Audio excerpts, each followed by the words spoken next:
Hey, how you doing? This is SEIJIHITO here to bring you the news. This time I remembered to make sure that my mic was actually on so we don't have silence for about close to 5+ minutes.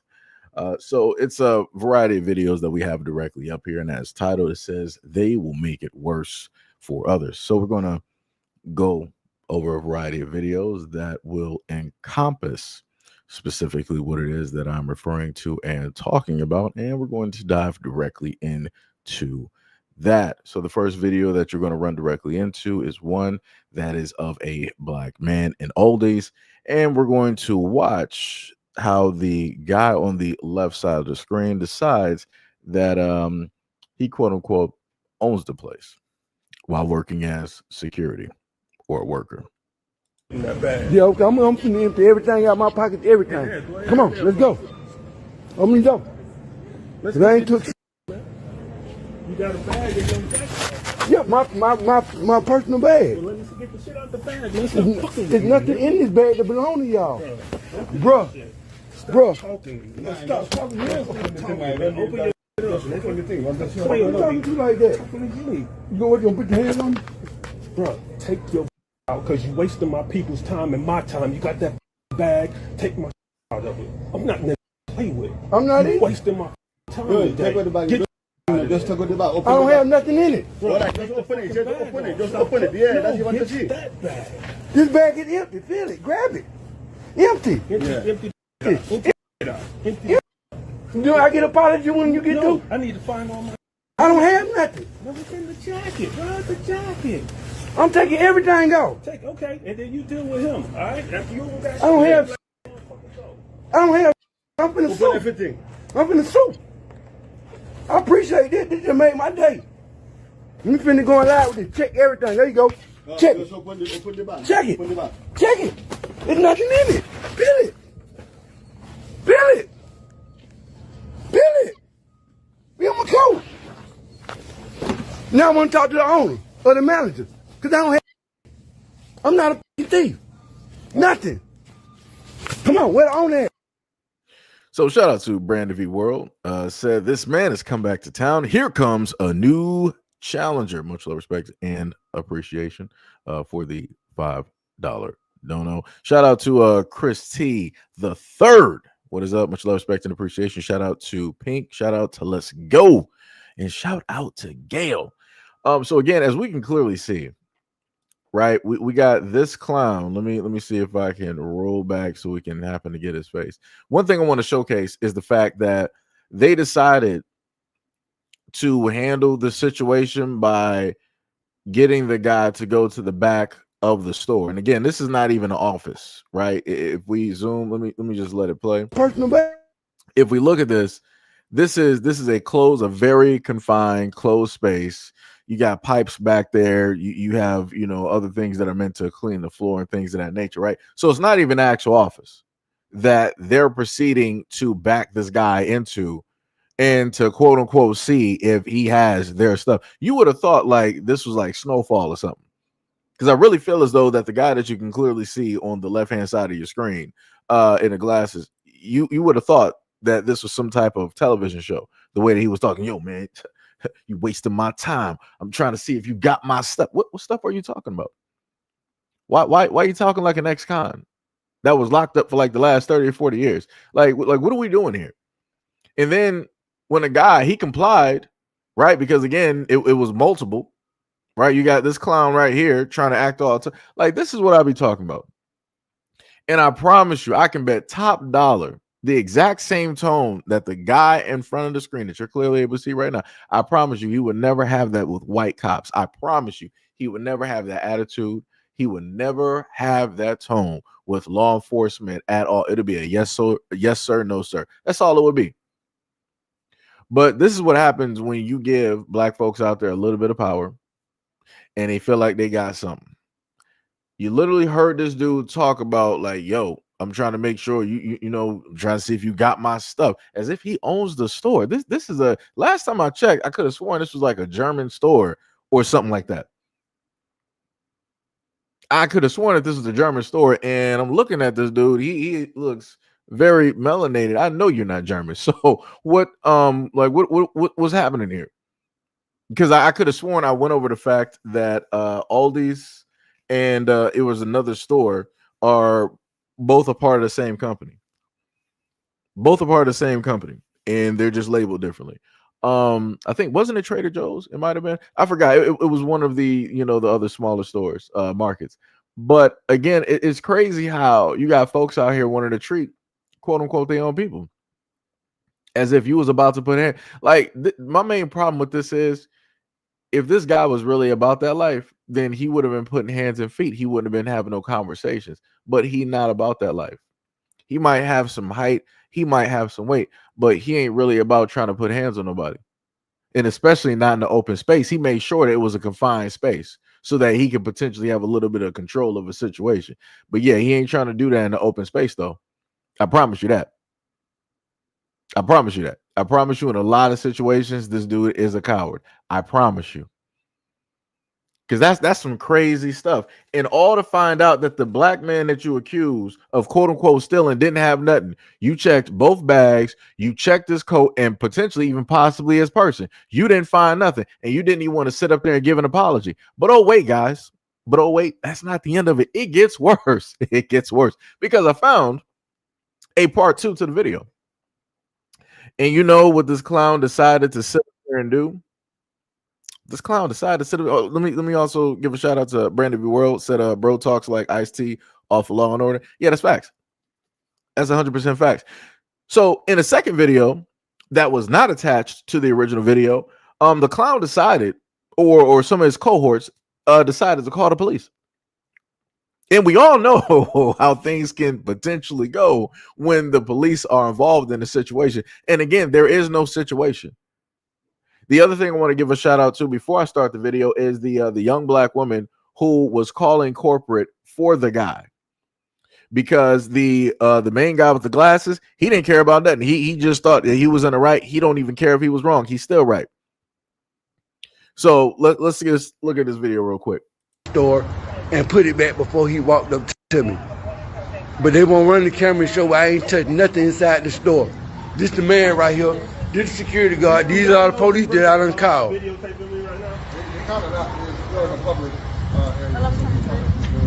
Y'all video camera me in the store. Why you worry about being on camera? You insecure about your job now? When they run that, they'll realize why I can't be. Hey. Now that's crazy. Now pay attention to what he said.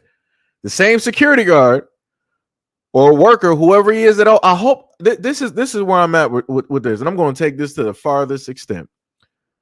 I want this dude to lose whoever. Let me go back to this dude face. Where he at? Where he at? Where this clown at? I hope.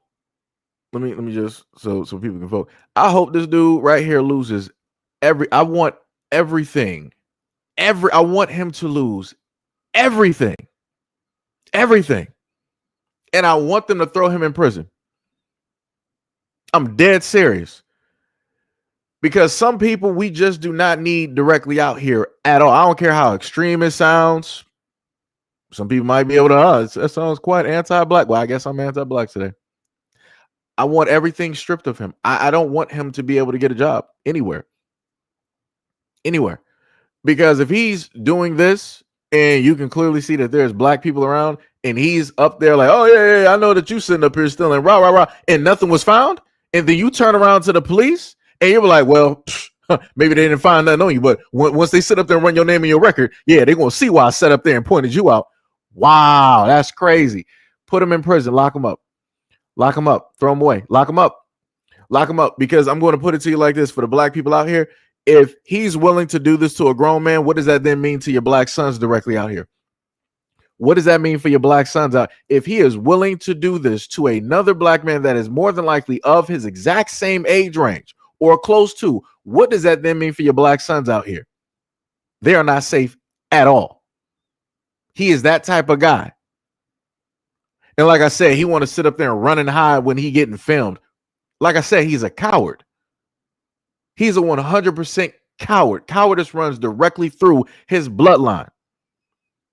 Like I said, he would never have this tone if the police pull up to the scene and stop him or trying to impress him, trying to search him for anything, trying to assume that he would never have the same tone that you saw him have in the first video. Like I said, straight cowards. But let's keep going. You about your job now? When they run that, they don't realize why I can't be. Hey, sir, stand there for it. Yeah. It's all good. I need me some Audi money. Check another one, my name of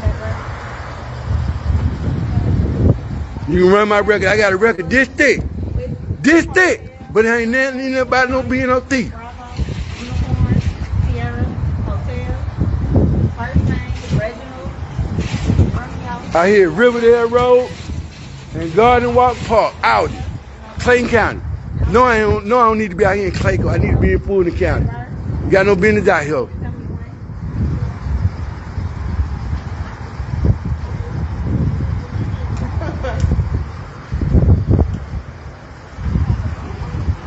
I got a YouTube channel, everything. It's going live everywhere. Y'all want to see this? Look at this. Goddamn Audi. Me, a thief? Now let me give a shout out again to Brandon V World. This man said, bro, look like Ron Isley.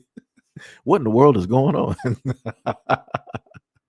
Now, from the videos that I've covered before, I want people to notice that if somebody wanted to move away from the police and they wanted to film, normally the police would have there would be an interaction. They would, hey sir, I need you to stop moving. Hey sir, get your hands back. It would normally be this type of thing that would normally happen, and then it would escalate.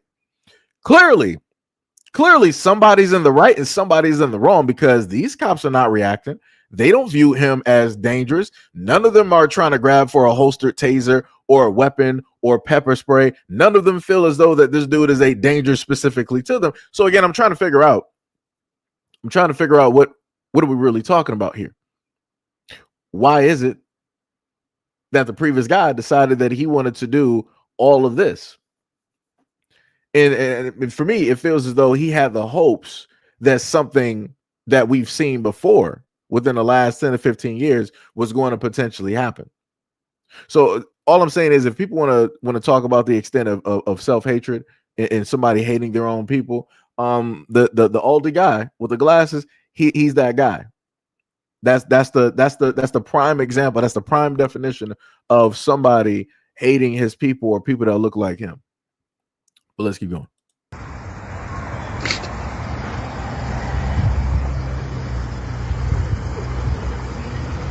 Thick as my record is, y'all know how I do. Y'all know how I get down.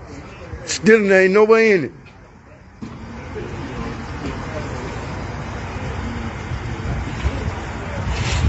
And then you gonna say somebody told him they seen me put something in the bag, and when he came up, I walked around the corner and took it out. Run the store camera from the time I walked in to the time I walked out. Shout out to Brother Albert. Sure can. $5 donor.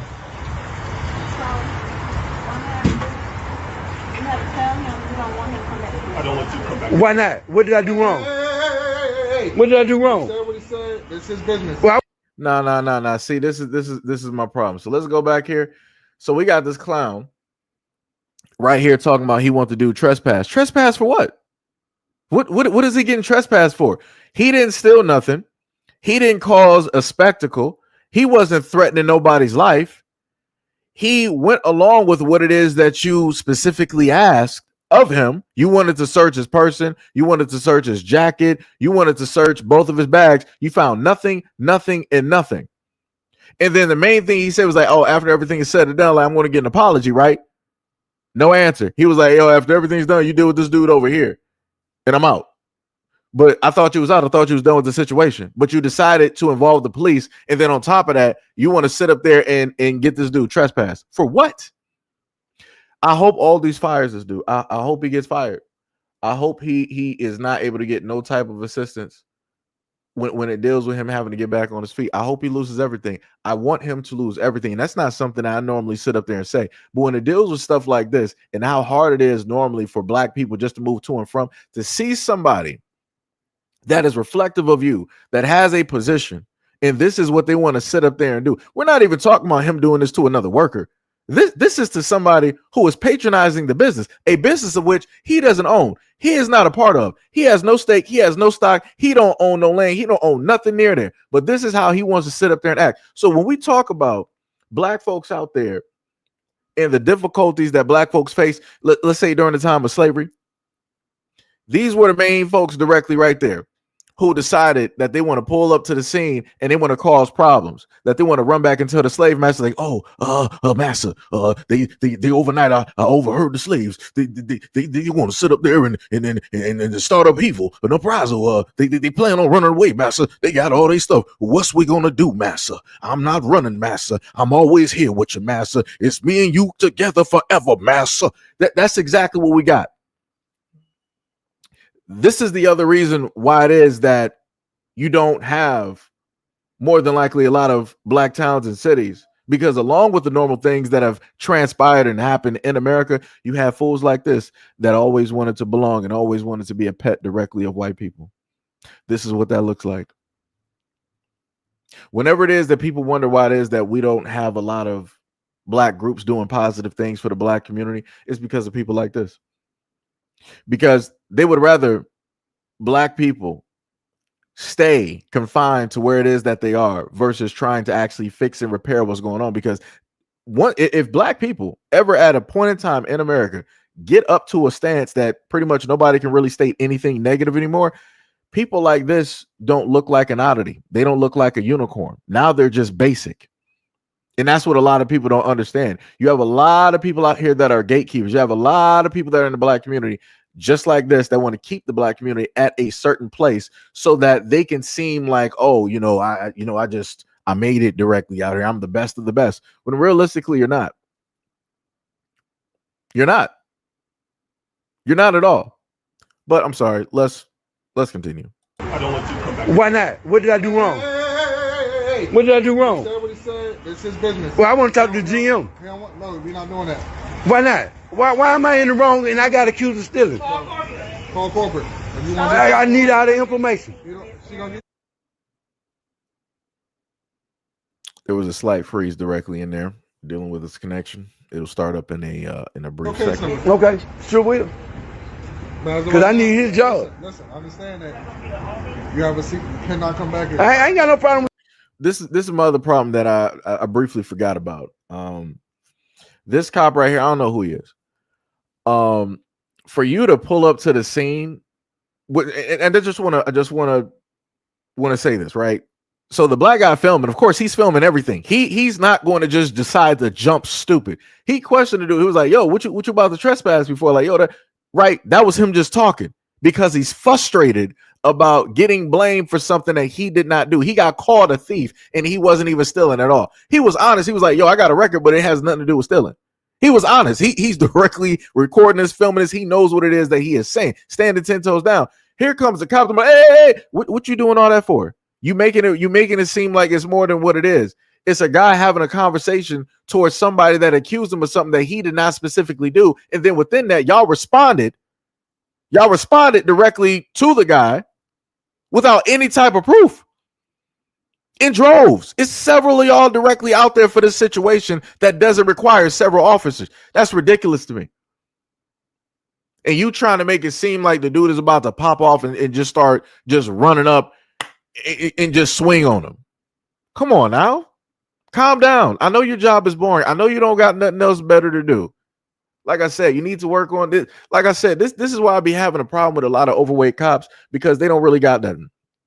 This is why they be getting outpaced whenever it is that they actually got to chase down and catch somebody. They always got to get into a vehicle because they get winded within the first 5 to 6 steps. I'm pretty sure with that his cholesterol and his blood pressure was sitting up there rising. I'm pretty sure that he was getting lightheaded. I'm pretty sure the amount of steps that it took for him to get from that cop car directly to that side of that building winded him quite a bit. That's why he stopped. And he's holding directly onto that vest. I need people to get themselves together real quick.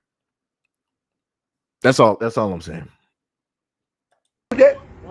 All this on record. I'm live right now, so I mean it's all good. On the truck, that same bag that you was in, lift up the black footboard.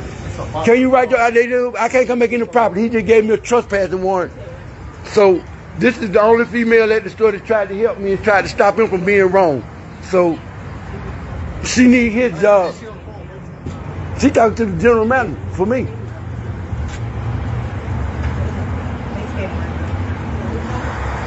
And everything recorded live.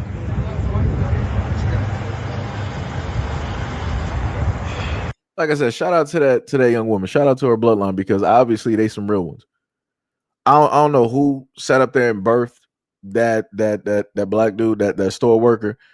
There were a multitude of options that y'all could have took versus having him here in existence, and y'all opted not to do any of those, and you opted to allow him to breathe. That's crazy to me. That's diabolical to me, that you allowed this dude to even exist, knowing how he is. So because I know how he is, that makes me now question his whole bloodline, his whole family. Get like I said, throw them all away. That's it. That's the best way I can throw them all away. Throw them all away. Throw them all away. Throw them all away. They have no use. They serve no purpose. They are ops. That's all they are. That's all they could ever be. That's some crazy. Oh boy. Yo, this shit got me so mad. All right. Y'all don't know. I got good lawyers.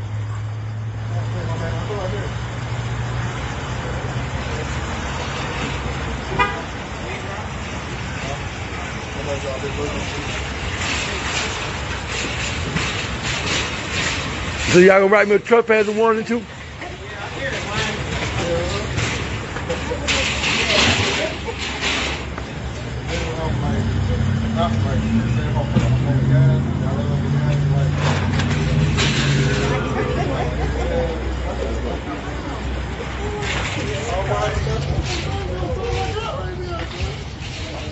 You made my day. Continue. You made my day.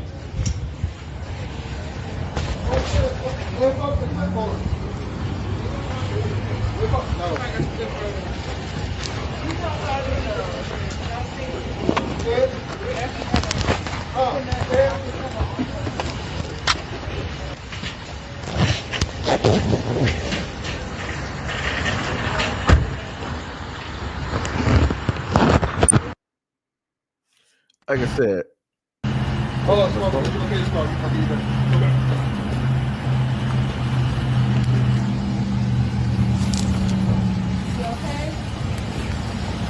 Let me ask you this question. Why do I get a trespass warning and I didn't do anything wrong? yo, that's crazy. Could you write your general manager's number down and everything so I can send them the video? I don't want to put it in my phone because I'm live right now. Can you write?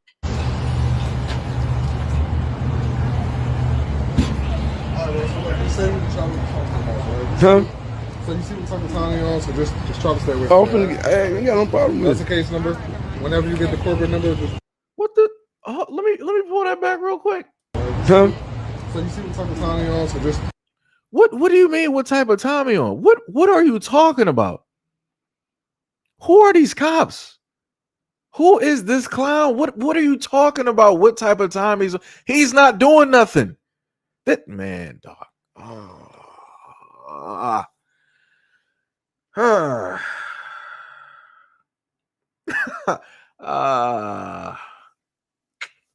Jesus Christ. I was really trying not to get angry.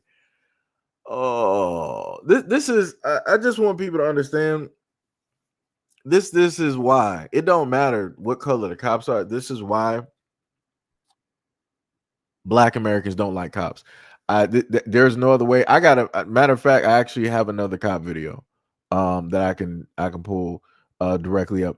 But this is one of the main reasons. Even if they look like you, as I told people before, even if these cops look like you, they are not for you at all. Dude just like rolling up all like nonchalant after doing all that rah. Hey, calm down, calm. He wasn't doing that again. But you talking about, oh, because you know what type of time you're on. What type of time is he on? What matter of fact, what time is it? Let me know, because I feel like I'm more hyped about the situation than the guy recording, going through the whole situation. I feel like I'm more amped and hyped about it than he is.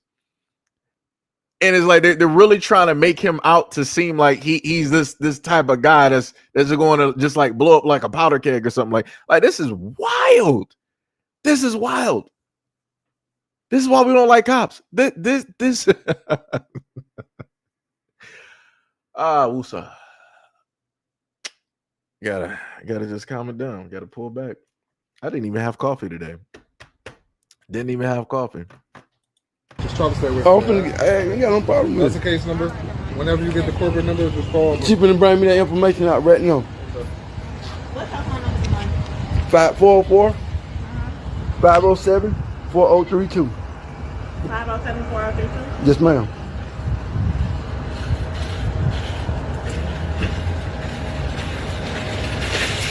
Once he gives you that, once he gets you show home, what do you gotta do now?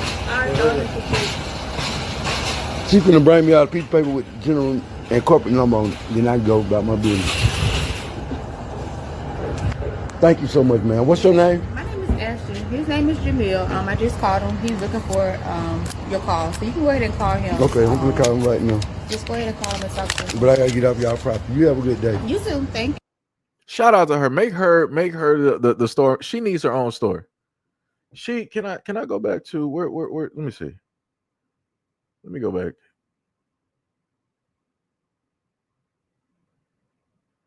Let's see if I can get that young woman. It's gonna take me a minute to try to find it because I can't do it in small amounts. But like I said, whoever that young woman is, shout out to her. Shout out to her for being patient, for being understanding, for looking at the situation and realizing the fact that the guy filming was getting done wrong. Shout out to that young woman. Shout out to that young woman because everybody else was just I don't know.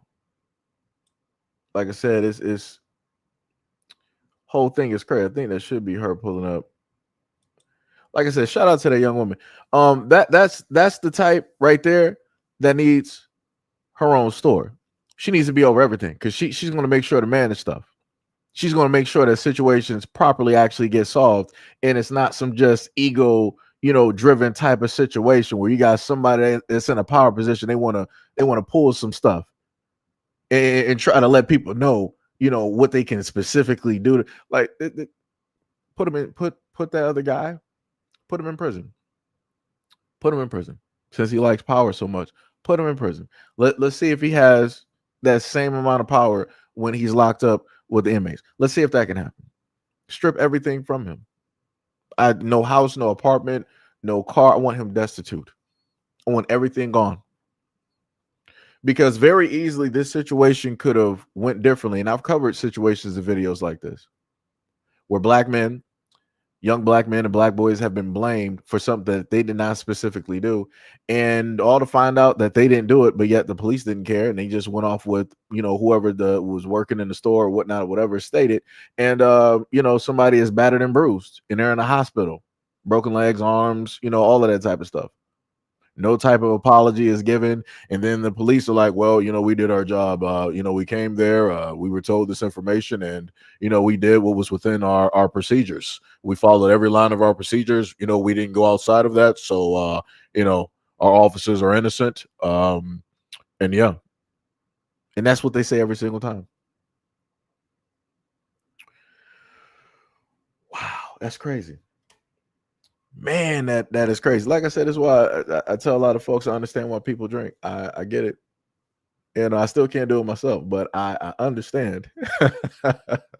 I deeply understand why people always state that, hey, I need a drink. I get it. I understand 100%. Like I said, I promise you that when I happen to do a videos, when I happen to do a video specifically about this, I'm going to make sure to tag Aldi. And I'm probably going to tag them quite a few places, because I'm about that life. I want to make sure that the man is not working at all. I'm dead serious, because that's ridiculous. We go through far too much. A lot of black folks out here go through far too much to have to deal with something like this. Nah, I'm petty. That the guy filming might not be petty, but I am. Oh boy, oh my god, man. Whoo. Ooh, I'm so heated right now. Let me tell you. Hopefully everybody else is having a good day today. Doing great. Doing awesome. Um, this this Wednesday. So hopefully this next video will cool me down because going back to business as usual. Because the normal face that you guys are going to see is somebody that we've witnessed saying stupid stuff 9 times out of 10. And amongst the things that she's going to state in this video, I also have my large book directly open so that we can hit up and go over some definitions. Right. So let's just take a listen to what she has to say. In conclusion, stop coming to this app thinking that you above everybody else because you were born here. I told you. Foundational what? America wasn't lost. You didn't find.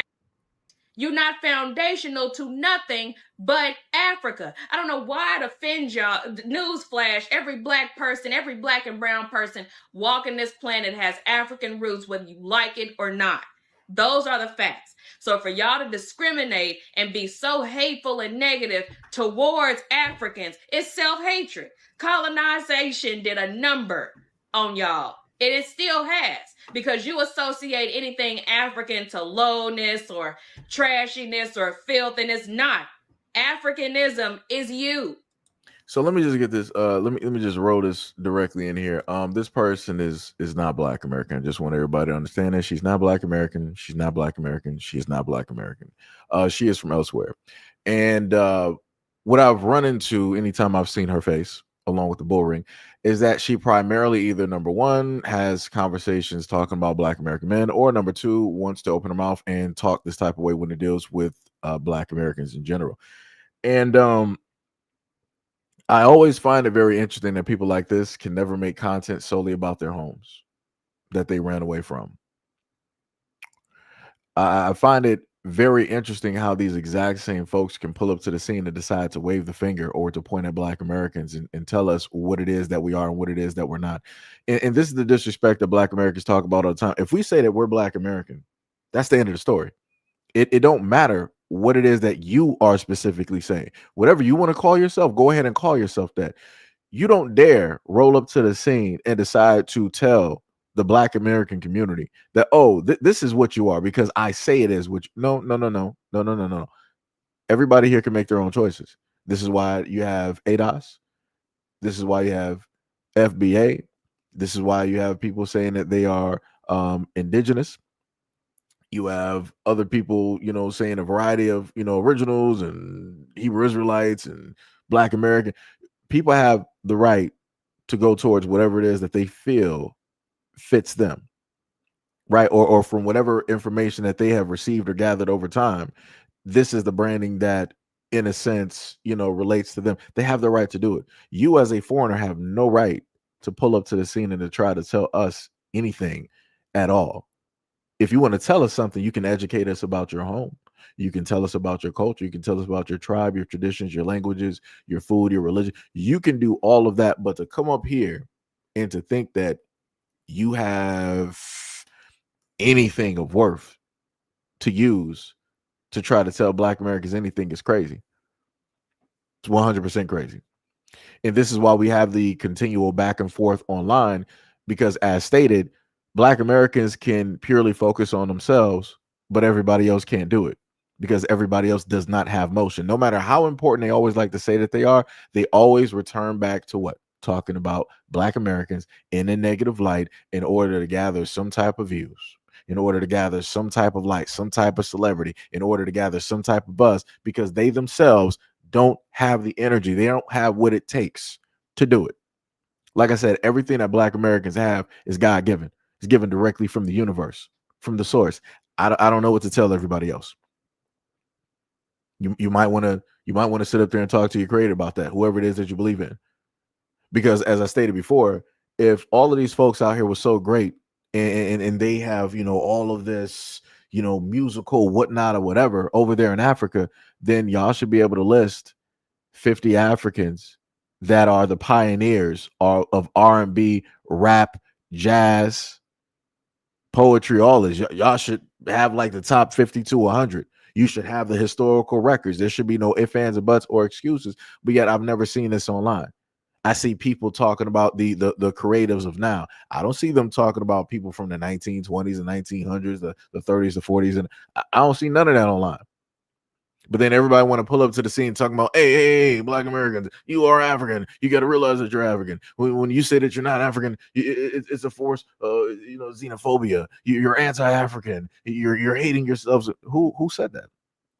Who said that Black Americans hate Africans? We never said that. Never stated that. We calmly stated that we dislike the fact of how it is that people want to get online popping their mouth about us. They want to bring all this negative attention. And while bringing negative attention, they want to take on what they deem to be the positive attributes of Black Americans. They want to take that on as theirs. Nah, we ain't doing no destiny swapping out here. We're not. You're not about to do that here. Just because you don't got nothing, don't mean that you can pull up to the scene and try to claim somebody else's stuff. That's crazy. That is wild. But let's keep going. You were not here. Okay? Get over it. You didn't foundation. You're not foundational anything unless it's African. Knock it off. You're not going to contribute to erasure and think you're not going to hear my mouth about it. African culture is beautiful. Be a part of it. You can mix your Black American culture with it and get a beautiful culture. You don't go colonize. America's already been colonized. I thought she just said that Black Americans don't have a culture and that our culture is African culture. And to come back into the fold of Africa, what would be the use of mixing Black American culture and African culture if everything that Black Americans do originated from Africa? Do people not understand how stupid that they sound when they get directly on here? This is how stupid they look when they decide to speak. If everything originated from Africa, that means rhythm and blues. That means jazz. That means rock. That means alternative rock. That means country. That means gospel. That means hip hop. If everything that Black Americans do in these United States originated from Africa, how would we mix and match those cultures? Huh? That doesn't make sense. That doesn't make any bit of sense at all. And then you're trying to say that we're trying to colonize America? What? Do people not pay attention to what, brother? Okay, let's keep going. They don't need you trying to do it too. I don't know if y'all just sit around and watch a bunch of memes and get bored, but you need to knock it off. Okay, disrespecting Jamaicans, Haitians, natives, the Latin community, the Asian community. Y'all cussing somebody out every 15 seconds. And she said it's rooted in self-hatred. I didn't let her finish there because this is the thing that I find very interesting. I find it very interesting that a lot of these folks that are not Black Americans, they can never spot when their people get online and be disrespectful. That's wild to me. She's one of them. But it's wild to me how these folks always get online and start talking smack.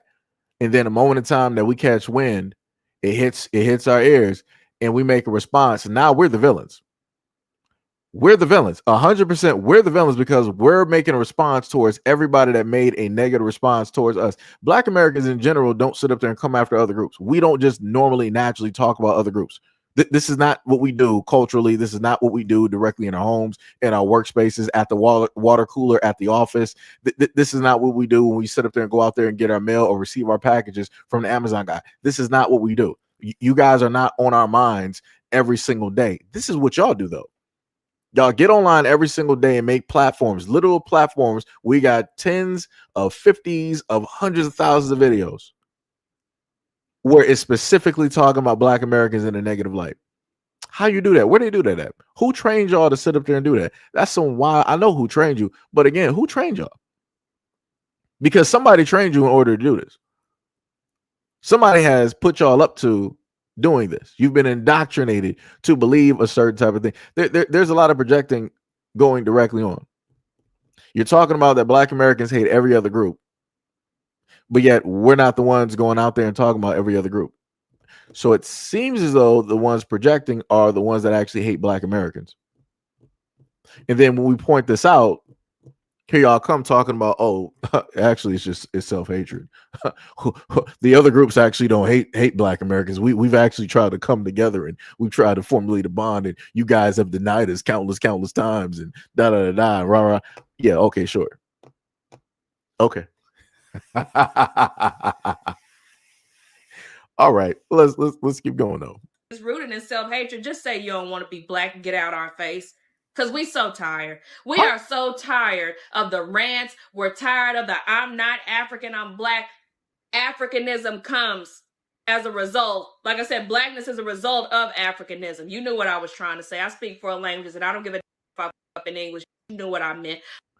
Don't nobody care if you speak all those languages. You can still be a dummy and speak multiple languages, dummy. Like what are we talking about here? Don't nobody care.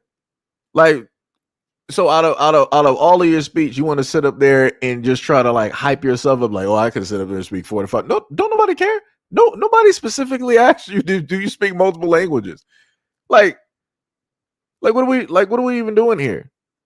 And you know the craziest part is somebody like this would never say that the Asian community have a form of self-hatred because they bleach their skin. She would never say that. Notice how these folks never speak on the Asian communities. It's as if they don't even realize that Asians originally were dark and they decided to lighten themselves because that's the closest to whiteness that they could ever get to, along with many other demographics directly out there. Since you want to talk about self-hatred, there's a lot of self-hatred in the Caribbeans, throughout the islands. I especially did a video not too long, probably about like 4 to 5 years ago. I did a video when it dealt with Jamaicans bleaching. So it's very interesting to me that she wants to grandstand and she want to talk about, you know, black Americans have this type of self-hatred and just sit up and say that you don't want to be black. First of all, we're the ones that made being black cool. I'm not sure if you realize that or not. Nobody else did that. Like that one girl from the UK I showed you guys in the last live stream a day or so ago. She was saying that, oh, you know, when black Americans, let me borrow you for a bit, and you know the America, because they're in the eye of everybody, that also makes they put black American culture in the eye of everybody to basically make black Americans the epitome of blackness. We have the Midas touch. We are them. I don't know what else to sit up there and tell anybody else, because as I stated, if everybody else is or was as great as they stated that they are, the whole world will be trying to copy you. The whole world will be trying to model after you. Every time that I see other quote unquote, I'm not even gonna say, but every time I see other melanated people directly out here, I don't see them emulating. That matter of fact, where's that video? Where's the video? Because this is what we're going to do. Let me let her finish out her stupid point, and then we're going to keep going. The point I'm trying to make is this: you're African, whether you like it or not. Knock it off.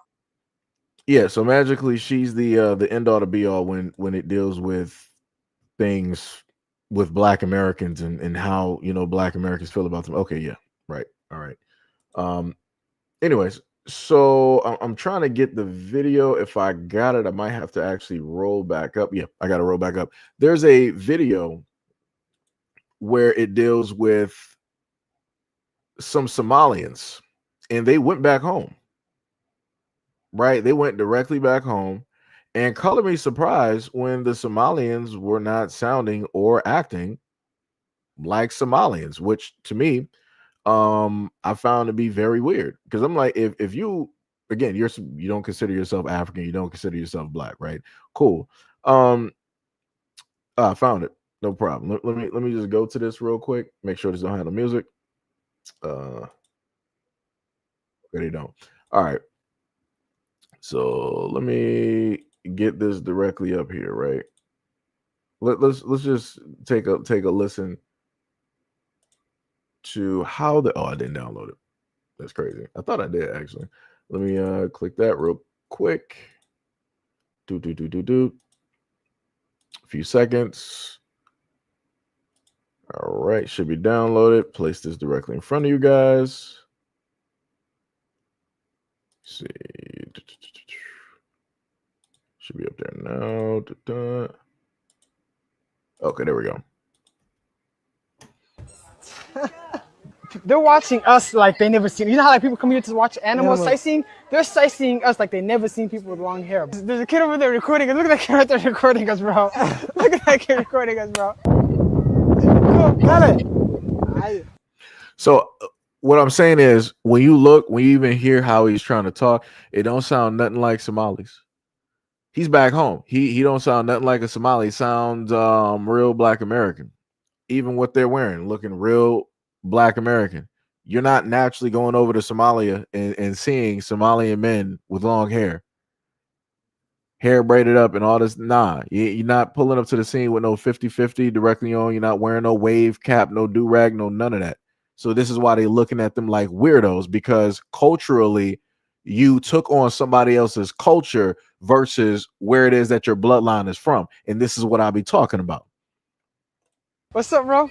Mohammed? Shakir. Nice to meet you, bro. Huh? Don't do this. Bro, you just turned into a sight to see. Move to the other door. The other door. The other door. So you see how the other Somalis look and dress. They not pulling up to the scene dressed like that. It's looking real Black American like. What's going on? This is what I'll be talking about. Everybody say that they so proud of where it is that they come from, but when you return home, you don't look nothing like home. How that work? How that happen?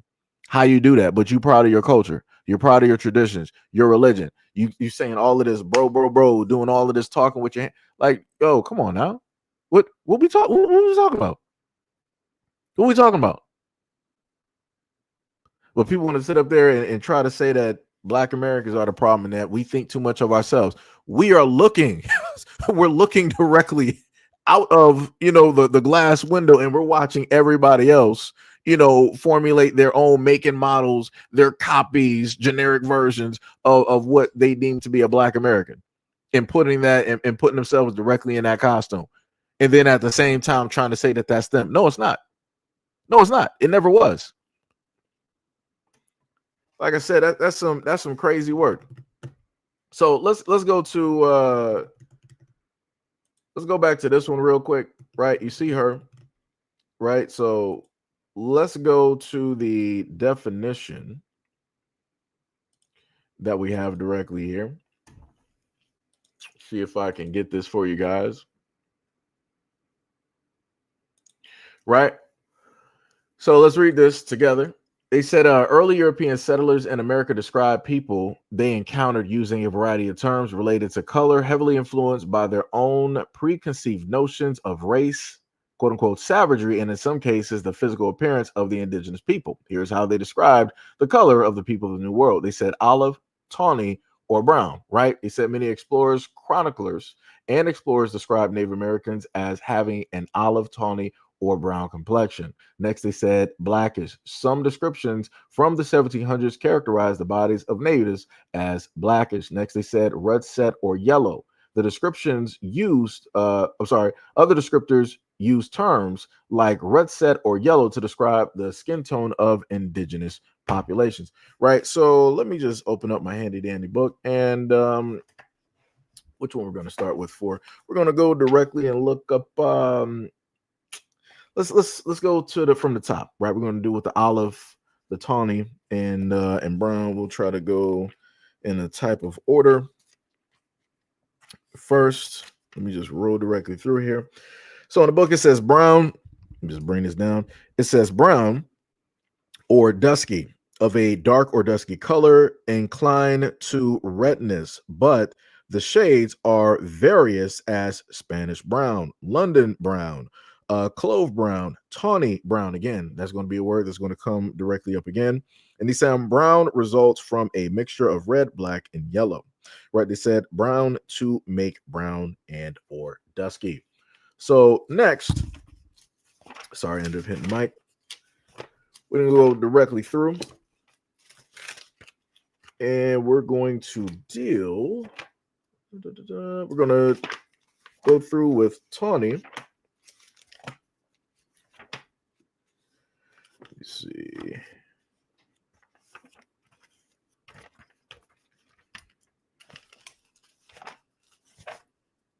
All right. Give me a quick second. This is a thick book. Let me tell y'all something. This is a classic older dictionary here. Also, got you right here. So we got olive. What we got up there? Yeah, olive.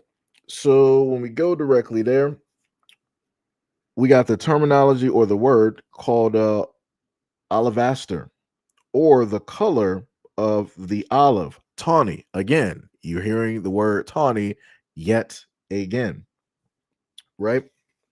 And then, of course, later on, they give you the terminology for olive, dealing with the plant and things of that nature.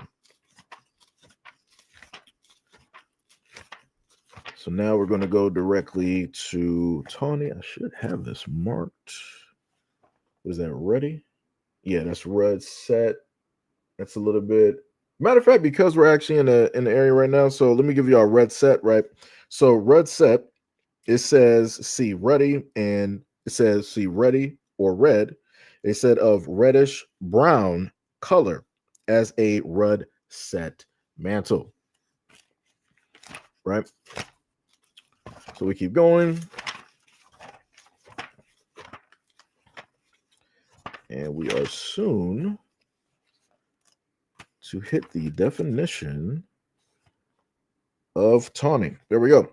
So now we got the definition of tawny, right? It said of tanne, from tanner to tan, of a yellowish dark color, like things tanned or persons who are sunburnt, as tawny.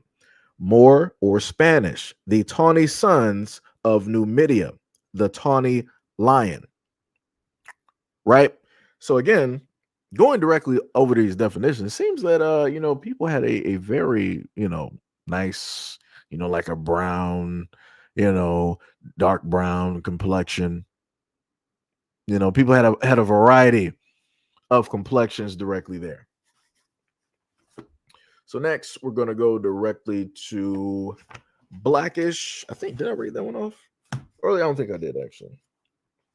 Because, a lot of instances, I have people pull up to the scene and they'll decide to tell me, like, oh, yo, Seiji, it's a misnomer, stop calling us black and da-da-da, all this other type of stuff, and rah, rah, rah, rah, rah, rah, rah. Right. But at the same time, those exact same folks who normally say that and tell me that in the comment section, they never give people the other definitions of which that people were called and or referred directly to. Right. So they said blackish, which is somewhat black, and moderately black or dark. Right. So then we can just go to the terminology black, which is the main one. They say that black means pale, wane, livid, blacken, to become pale, to turn white, to become black, or to blacken, right? Bleak, pale, wane, livid, bleak, ink, bleaka, to insulate, to expose to the sun, or to bleach, as to lighten, to flash, bleak, pale, bleaken, to bleach, bleach, pale, wane, bleak, bleach in, to bleach, right? So next it says, it is remarkable that the black or bleak and bleach are all radically one word. The primary sense seems to be pale, wane, or sallow, from which has proceeded the present variety of significance. Of the color of night, destitute of light, dark, darkened by clouds, as the heavens, black with the clouds, sullen, having a cloudy look or a countenance. Right? What else we got down there? Black and blue, the dark color of the bruise in the flesh, which is accompanied with a mixture of blue, black, which is destitute of light, or whiteness, the darkest color, or rather the destitute of all colors, as cloth as a good black. And then number two, now note that was all the definition for black underneath number one. The second definition, and this is the single definition that they have, they said a Negro, a person whose skin is black. So again, I like going over definitions. Putting stuff, directly out there. So since we're directly on the same thing, and she wanted to say that people are not this that and the third dealing with Black Americans, cool, got you. We're going to go with the term American pertaining to America. Then he said American, a native of America, originally applied to those to the Aboriginals or coppered color races found here by the Europeans, but now applied to the descendants of Europeans born in America. See how that works? See how the Europeans are able to come directly over here and take the branding or the quote unquote identity of other folks directly out here. So, but nobody ever wants to talk about that. When it deals with that. So next, we will go back to highlight one of the words that was listed. Let me go back to the book. Aboriginal, the original or primitive inhabitants, the first settlers in a country are called Aboriginals, as the Celts and the Europe and Indians of America. Right? And you look up Aboriginal again, it says Origo or origin, right? And to see origin. What was the other term that we have directly up there? I think we went over olive, we did tawny, we did brown, we did black. The only term that I did not specifically go directly over that fits. Oh, actually, I think one of the definitions did highlight the term sunburnt, right? So I was actually passing through to get to another term, and this is what they said for sunburnt, right? They said sun and burnt. It means discolored by the heat or rays of the sun, right? Or tanned or darkened in hue, as sunburnt skin, sunburnt and swarthy though she be, right? As the example that they gave to, I guess, put it directly in a sentence, right? So again, you hear the terms, swarthy, tawny, different things of that nature. So, just going directly over some handy dandy terms. Yep, we went over tawny, so I did do that one. I could have sworn there was another terminology that I wanted to touch directly on. Right. So I guess we can do white, right? White being of the color of pure snow, snowy not dark, as white paper, white skin, pale, destitute of color in the cheeks, or of the tinge of blood color, as white with fear, having the color of purity, pure, clean, free from spots, as white robed innocence. So again, whenever I happen to, tell folks that you got folks out here that they want to appear to be, or they want to try to match in with whiteness, that's what I'm referring to, going by that definition, because that's what a lot of people have been indoctrinated into and taught, that if, whiteliness or whiteness or whatnot is close to godliness and all the cleanliness and all that other type of good stuff. But that is far from the fact, because if you go through European history, the plague told a whole different story. So, there's that. There is that. And then go to the other definition, right? It says whiteness, right? It says the state of being white color, or freedom from any darkness or obscurity on the surface. I love definitions. I love going through old books and going through a variety of definitions, right? So we got the color red, right? Definition, he said Arab and Ethiopic, right? They also say that red men, red people, red children, the Aboriginals of America, as distinguished from whites. And then we also have reddish, which means somewhat red or moderately red. Do we have another part directly to that? Yeah, that was it directly on that one.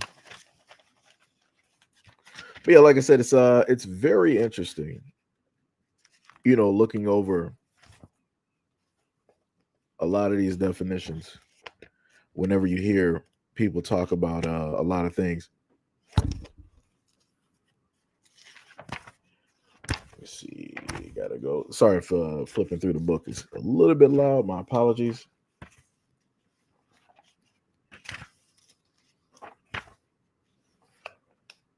All right, let me see if we can go directly over. We did Oliver. Let's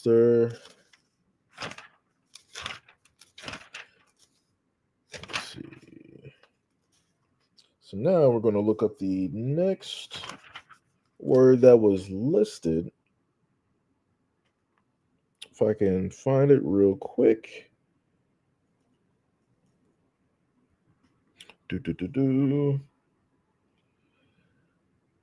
It'll take me a quick second.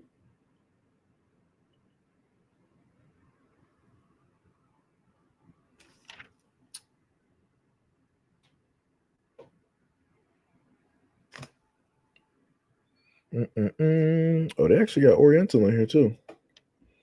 It's been a minute since I opened this book, so I'm looking real quick. Also, much love, respect, and appreciation to any and all folks that are here at the moment. All right, so let me just mark this one. Let me get my marker real quick, because in a lot of instances, I like to make sure to keep track. So we got two different areas for original.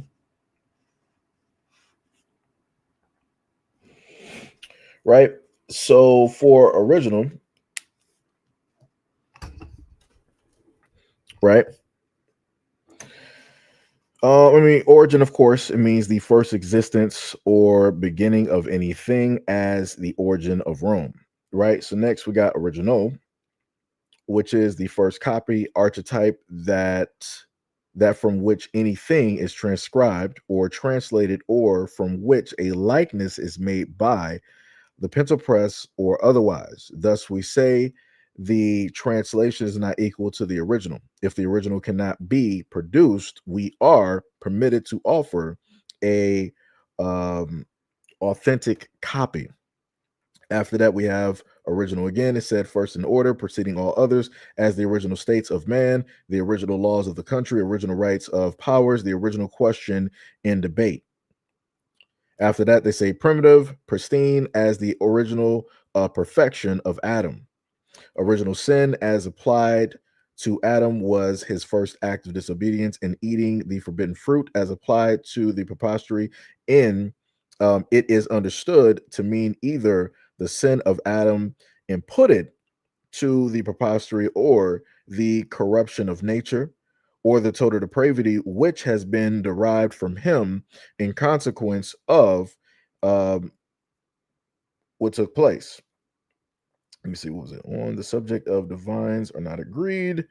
Then they just have more stuff directly after that. So actually, we touched on all the definitions that were listed, both from the definitions themselves, having you go directly back and forth, other words that were not specifically listed, but still have to do with how she wanted to say that, Black Americans are not, this, that, and the third, and all this other type of stuff. Again, you got too many folks out here. You got to mark the corner of these books so I can keep track. You got a lot of these folks out here that just want to run their mouth. Right? They always want to run their mouth and talk about Black Americans every single time, but never can open their mouths about their own groups. Trying to see if I can find this real quick.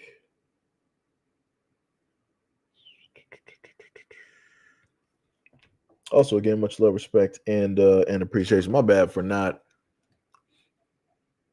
also looking at the comments, because I'm going through a lot of these these definitions and whatnot. So my apologies. My apologies. Much love, respect, and appreciation to other people that's adding directly to the conversation in the comment section. Much love, much love. Let me see. I'm just trying to scroll through to catch up. He said a lot of these people are pushing the Black Americans are Africans are new Black immigrants who don't have a history in this part of the world, and we predate Africans by thousands of years. Bars, straight bars. What else we got? Trying to roll direct. Okay, I think I made it to the bottom. Okay. T-Mon said, thank you for reading those definitions. Yeah, no problem. No problem. Like I said, I do it every once in a while when it deals with, depending on what the topic is. And, I've done content like this before, but like I told people, it doesn't really move. It doesn't go anywhere. So, it's pretty much just, there's nothing I can do about that. Stuff happens. Stuff happens. So now I'm trying to go back through, get some other definitions real quick, because we are close. Let me see. Nation. Will we go with found? Well, they got foundation lists. Not in here, so we'll go with the term mark that one time later. Make sure to mark. I gotta buy some better highlighters. So now we got foundation. I said the basis. Let me make sure. Did I highlight that? I didn't highlight that. Hold on. All right, there we go. Foundation. All right, highlighted said the basis of edifice, that part of a building which lies on the ground, usually a wall or stone, which supports the edifice, the act of fixing the base or the groundwork of anything, that on which anything stands and by which it is supported. A free government has its foundation in the choice and consent of the people to be governed. Christ is the foundation of the church, right? And then he went to a biblical scripture. Number 4, it said original, rise as the foundation of the world, right? So within the definitions, clearly Black Americans are talking about definition number 3, which is the basis or the groundwork of anything, right? That on which anything stands and by which is supported. That's clearly what Black Americans are talking about. We are foundational to these United States. Blood, sweat, tears, history, the inventions, the music, the style, right? A variety of other things. We are foundational when it deals with these United States. Nobody else, nobody else who was Jamaican, Asian, from the Caribbean, nobody who was African can come directly through here and say that they are foundational to how it is in which the United States stands at this moment in time. You can't.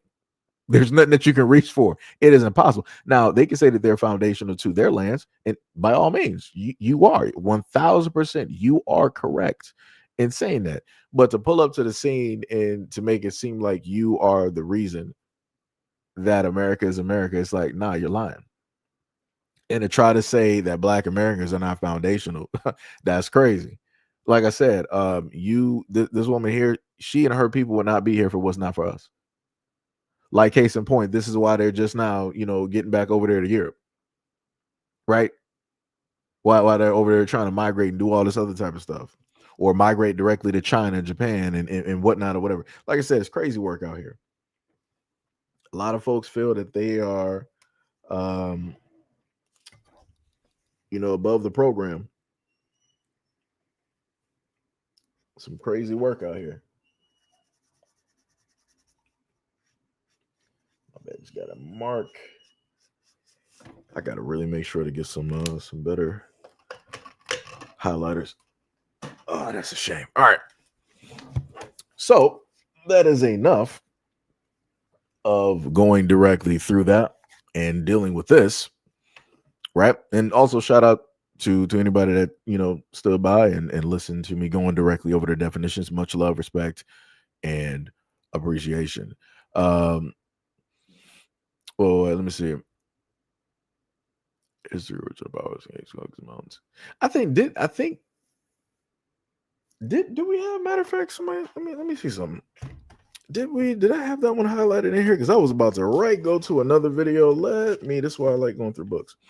I see somebody down there talking about laughing, talking about some wrong. I'm not exactly sure what you're saying wrong to, but you know, just saying. Let's see here.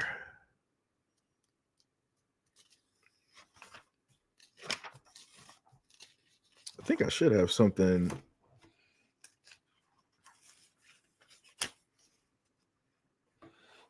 Yeah, so because somebody had brought up Caucasian, right? It says Caucasian pertaining to mountain, right? Or Caucasian in Asia, or Pinkerton, right?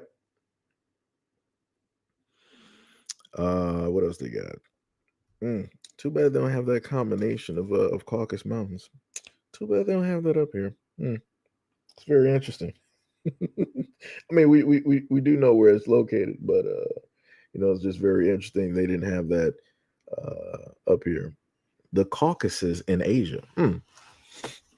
Again, like I said, I love these old books. It's great stuff. Great reads. Great reads. But it'd be like that though. Nobody want to talk about the Caucasus Mountains though. Wait, matter of fact, hold on. Let me go back there. Because like every time I put the book down, it's like, wait a minute. Here's another definition that you could have went over that you missed out on. Let's see if we can find it.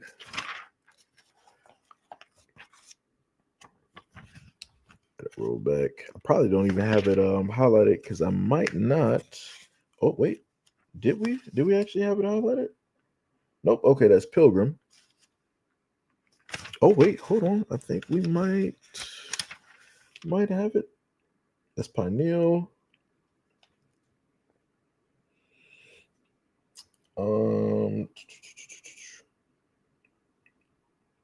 What is for the pineal gland? We did have that in here.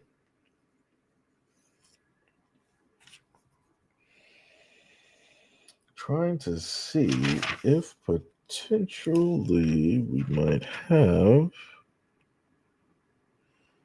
the word Pinkerton in here. Trying to see. We should actually have it.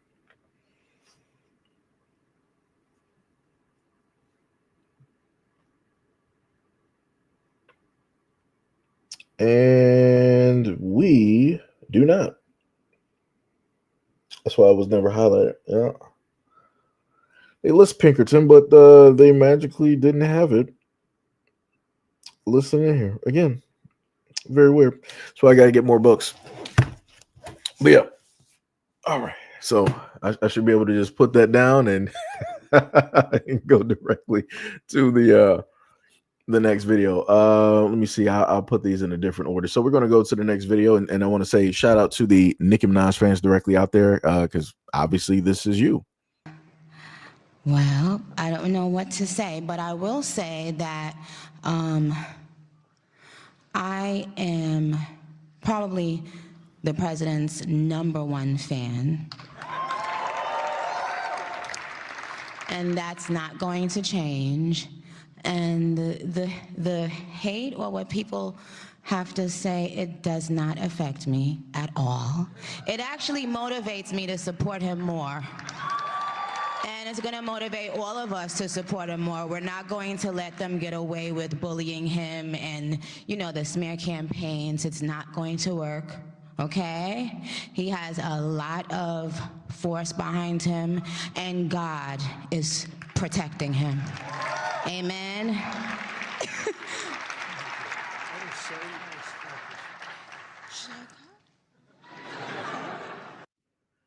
So let me just because I like the frame of certain things. This is the closest that a lot of folks out there got to Olivia Pope. This is the closest that they got to scandal. I mean, minus Condoleezza Rice, but you know nobody's really talking about Condoleezza Rice. Um,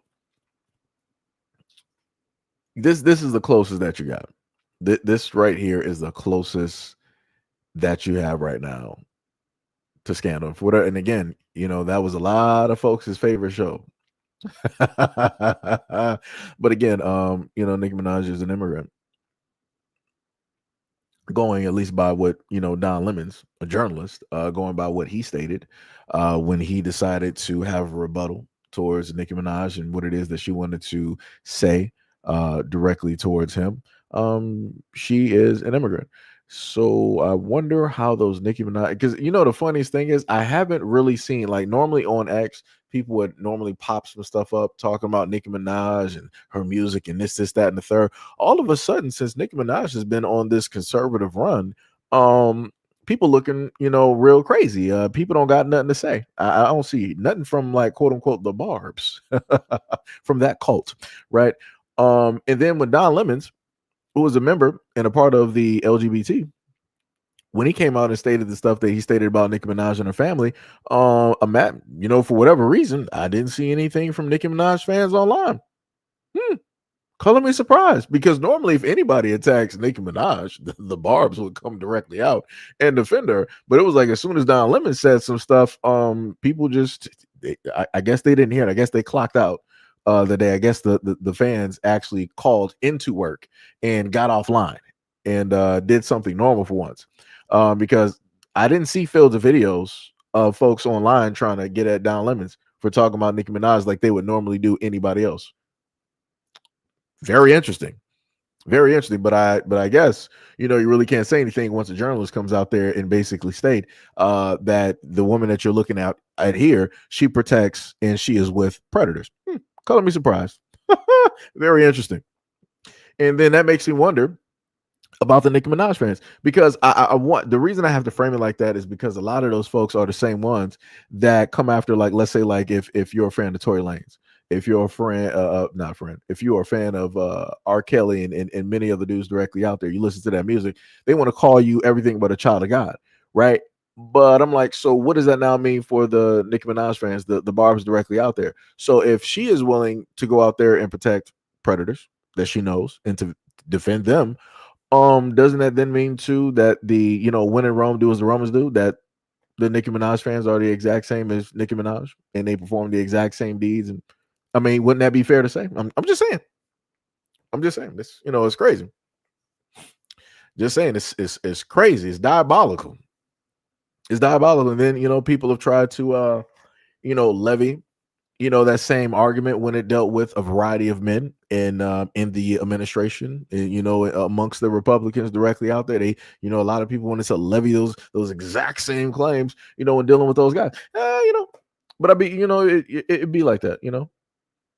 It'd be like that. But like I said before, it's crazy how when things are now hitting the front door, nobody wants to be as loud as they were before. Now people who are normally Nicki Minaj fans, now they just, I guess they went to like Glorilla or Meg the Stallion, Mulatto, Sexy Right. I guess they went back, you know, over there, or they just, I guess, started listening to other music. I don't know. I don't know. You know, it's crazy. Shadow was Shadow was like, not Eve, says you don't disrespect Miss Pope like this.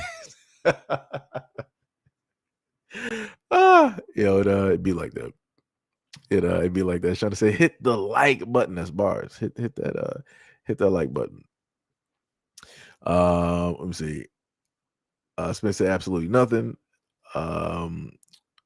Tanasia. I'm sorry, I had to say it together. I forgot because the way I was looking at your name was like, okay, Tan Asia, but it's Tanasia. I got you. Tanasia said absolutely nothing. I'm gonna bump my Nikki and my arguments. Oh man, that's y'all funny out here. Let me tell you something. Shauna said that may be true, but I mean neither does Nicki Minaj, right? Christy said probably, LOL. Tanasia said, y'all tripping super bass, and step in the name of love will always be played over. Yo, it's crazy.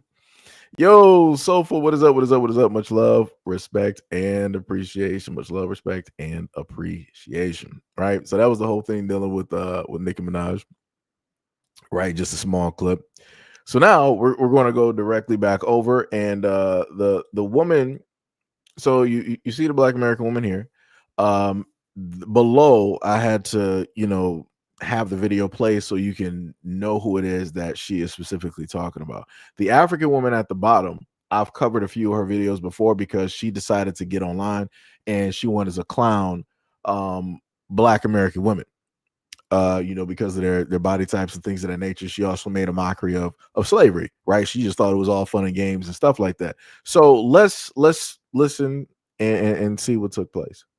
So do y'all remember that South African chick that went viral last year for making fun of slavery? So I just found out that apparently she passed away. Now, I don't know what happened. I don't know what the cause was, but I'm just going to say RIP. I was not a fan of hers. I actually had her blocked after all of the series of insulting content that she was making surrounding Black Americans. I think she kind of dedicated her page to insulting Black Americans after the Zulu parade last year, the whole conflict that we was having back and forth between Black American and South Africans for a parade that happens once a year in New Orleans that has been going on since the early 1900s that most people probably didn't even know about. But after that, she decided to dedicate her entire page to insulting Black Americans. And so I decided to block her. I wasn't going to go back and forth with her. I wasn't going to consume content that I just don't like. Like, I know there's beef and stuff that goes back and forth, but one thing that I won't do is I won't poke fun of anybody's misfortunes or anybody losing their life. Some people said it was due to depression. Like, I know that social media can get really overwhelming. I don't know if that was really what it was, but I can tell you that this is overwhelming. It does get to be too much. It does get to be overwhelming. It does fuck with your mind if you let it. So, condolences to all the South Africans who obviously were really big fans of hers. I know that a lot of South Africans were making videos and saying that they really loved her content. I'm not even going to go into that, why I think that is, but condolences to you as a Black American. We are always empathetic. We're always sympathetic. We're always the bigger person. We always are on the right side of things. When things go wrong like this, we do, we are always the bigger person. So that's the route that I'm taking in this situation. So I just wanted to say condolences to you guys for the loss, and best of luck. And if you are a content creator, just if you need to take a break, take a break. Don't let it get to your head. Don't let it overwhelm you. So that's all I wanted to say. I mean, things happen, but that's wild though. So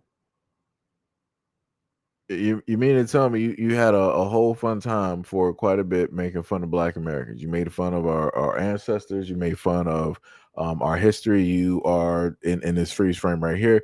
You're making fun of Black American women because you're trying to say that they look, foolish when they get their bodies, directly done. So you went through a whole thing, and you were making money directly off of that. You were getting all types of celebrity, all types of fame, all types of likes and notoriety, and people were loving you back home and stuff like that. And supernaturally, this ended up happening.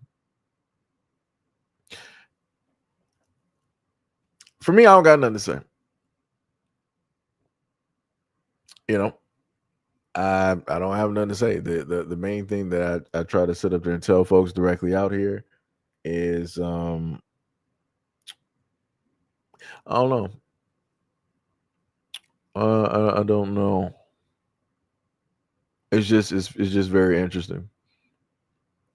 The most interesting thing that I'll sit up there and state about this whole video is the fact that as Black Americans, we are always made to take the high road. We always have to take the high road. No matter what it is that people do to us, no matter how it is that people treat us, we're the ones that always has to be better. We have to always turn the other cheek. We can never just, have a difference of reaction. Everybody else around the world has the ability to have a different reaction versus what Black Americans would normally have. We're the ones that you got to be better than every time. I'm like, man, but it'd be like that, I guess. I guess it really be like that. You know, and as the lady stated, she was like, hey, there's a lot of South Africans that loved her content. They were fans. Yeah, I bet they were. I bet they were fans of her because this is showing how it is that they also feel about Black Americans. This is how they deem. This is how they look at us. And again, you got a lot of folks out here that want to make it seem as though that we're just specifically pointing them out. Don't nobody know who this female content creator is. And then the other thing I want to take note of is that she did a zoom up of her hair, trying to basically show that I guess her hair is her hair or something like that. Again, trying to take another shot at Black American women. And this is what I be talking about. So going back directly to this woman here, she is not going to highlight the fact that you got a lot of these foreigners making fun of Black American women. It don't matter if it talks about like the clothes, if it's the hair, if it's body augmentation or whatever it is. They always got their mouths directly open, but yet they want Black Americans to be respectful of them, of their culture, their lineage, who it is that they are, their tribes and their traditions and all. They're the main ones that get a real funky type of attitude online where if we're having a conversation about food and Black Americans are like, yo, I tried African food, I just didn't like it. If we just say that we don't like it, automatically we hate Africa. We had Africans. And like, how do we get here? Because remember, I gave you guys a video like that of an African woman that was saying that in a live stream from a day or so ago. And she was like, Black Americans, why would you say that you hate African food and it's disgusting? I mean, because it's disgusting. Like, everybody don't have the same palate. You're used to that. We look at that and it's like, yeah, I'm not sitting up there eating like whatever slop that is. I'm not doing that. You got red, blue, and yellow and green. You almost got every single color of the rainbow directly in some type of like slime. I'm good. I'm not. You got that. Like, however y'all like that. If you like it, I love it. It's cool. But yeah, that's not for us. We don't do that. We don't do that. Like I said, it's just be like that. But to get automatically offended, it don't make sense. Because if people said that they don't like soul food, okay, that's cool. That's on you. Whatever. You don't like seasoning. That's all we want to sit up there and say. And it's like we just move on from that conversation. Everybody else just want to stay directly on it and make it into some type of large issue. I'm pretty sure a lot of Europeans don't like your food either, but you're not going to have that energy with the Europeans though. You're not going to sit up there and talk to the Russians. You're not going to talk to the whites in the UK and Canada, Australia. You're not going to sit up there and try to come at them sideways. You ain't going to try to say or try to make a point of view that they hate you. You ain't going to do that because you know better. You know better. 100% you know better, right? But let's continue. Towards the pond and I jump in and I try to save them. Also trying to keep myself alive because the water is freezing. And as soon as I jumped in, like, I lock up. Like, I couldn't really hardly do anything. It was just one of me and three of them. And they were all needing me at one time. And I just couldn't save them. Howard, he was just goofy. He liked to liven the party. He was hard-headed, really hard-headed. And he was the first one that went in. And the other boys tried to save him first. That's how they all ended up in there. Right. So let me take my image directly down. So these are the three kids that ended up losing their life. The mother stated that something or other, happened or took place. And, the kids slipped into the water and she wasn't able to get them because it was cold. And, when she attempted to, her body locked up. I could have sworn that people sat up there and told me that, a mother's love is like women who are mothers have like these superpowers where they can just go through like time and space and they can perform like superhuman deeds, like lifting a car directly off of a child or, taking down a bear. If if the bear is trying to like just doing, some superhuman feats. But now I'm sitting up there listening to this woman. You mean to tell me that you could not save any of those 3 kids? Okay. I can't believe stuff anymore. I'm like, I thought the super gene, the X gene, was going to kick directly in, and she was going to save the life of these kids.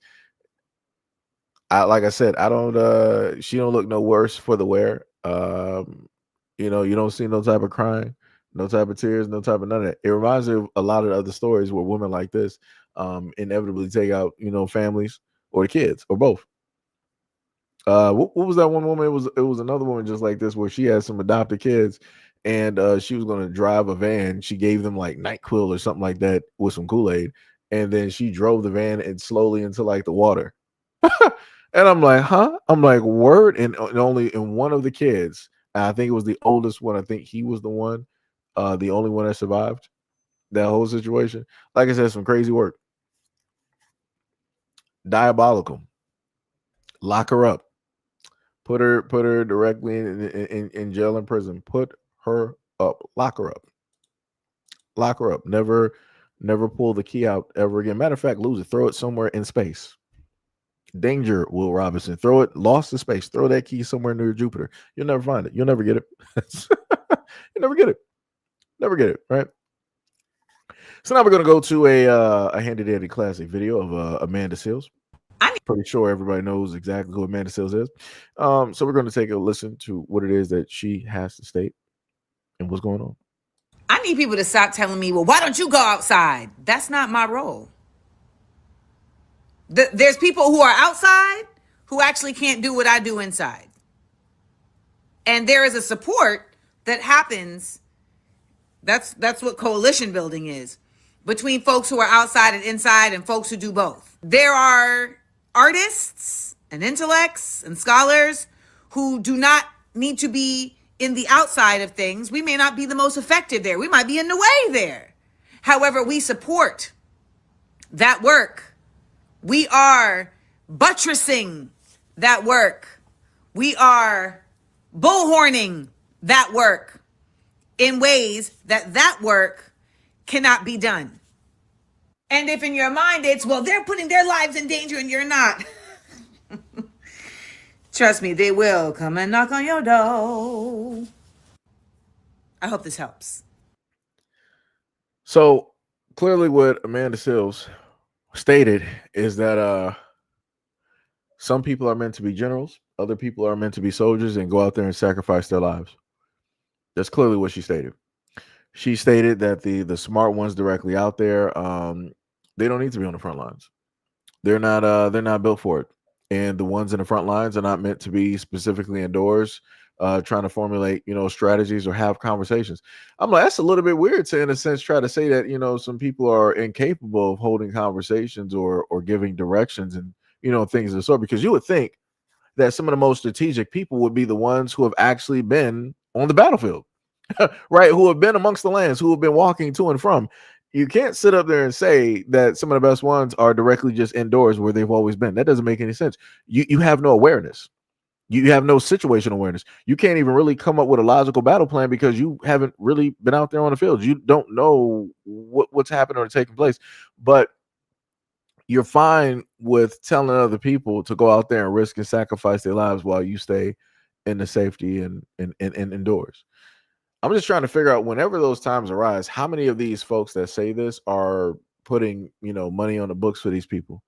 How many of these folks are sitting up there, doing hospital visits, hospital stays, sending flowers and well wish? I'm like, how many times has this actually taken place and happened? Because I'm like, the whole conversation to me sounds weird. And I could have sworn people said that, again, Amanda Seales, she's not Black American either. I think she was from like Grenada. That's where her bloodline is. Like I said, I get mixed up with a lot of different folks. It's, it's a lot of information directly out there. But that's crazy. That is diabolical. Wow, that's crazy. Gail was like, SEIJI with a lighter doppelganger this time. That's wild. Gil every single time. I swear to goodness, it's always Gil. You can't take black people nowhere. I swear, can't take black people nowhere. Let me tell you something. So now, let me make sure we went through the other previous videos. Yeah, that was the one with Nicki Minaj. All right. So now we're going to go directly to the next one here. Don't say it clearly enough, and I'm going to say it. African Americans did not just survive history, they reshaped it. Your fight for civil rights, justice, and equity in the United States created pathways that many African immigrants benefit from today. That is undeniable. That legacy matters. And yes, it must be acknowledged. Not competitively, not defensively, but honestly. And then there's another truth that African Americans also must clearly acknowledge. You cannot separate African American history from African history. African American culture is built on African foundations, from language patterns and spirituality to music, foodways, storytelling, and resistance traditions. These are not coincidences. They are continuities. That is a historical fact. And no narrative can erase that. Recently, I read an article arguing that Black Americans are a people indigenous to America, not Africa. And we need to stop right there, because that framing may be emotionally appealing to some, but it is historically false. Identity does not begin where oppression forced you to land. It begins where your people came from. Yeah. Hold on. This is what I be talking about. This is what I be talking. Like, it's crazy. Like, this is the thing. This is the thing. Let me put it to you like this, right? Maybe, hopefully, I can get this example through to people. That's like a parent giving up their child from adoption, right? So going by what she said before, right? It's not where the oppression started, but it's where you originated from, or however she wanted to reference it, right? So that's like a mother giving up their child for adoption, and they don't want to have no contact with them at all. So now that child is pretty much just off in the world, and it's whoever basically, sees the child and wants to adopt them will take them in. That child is like, all right, well, this is my family. This is my family. This is, where I'm from. This is all that I basically have. This is where I know. This is my start. That child has every single right after being abandoned, after being given away, after being thrown to the sea. That child has every right to call wherever they want to be home. They're original, that they're indigenous, that they're this, they're that, because this is the history. This is what they have here. You, as the parent that gave the child away, you never did anything for them. But now, once that child grows up and they're popular, they're a celebrity, they're rich, they're wealthy, and all this other type of stuff. Now that parent that gave that child away, they're looking like, oh, maybe I made a mistake. It was like, oh, hey, that's my child. Like, I love you. You come from me, right?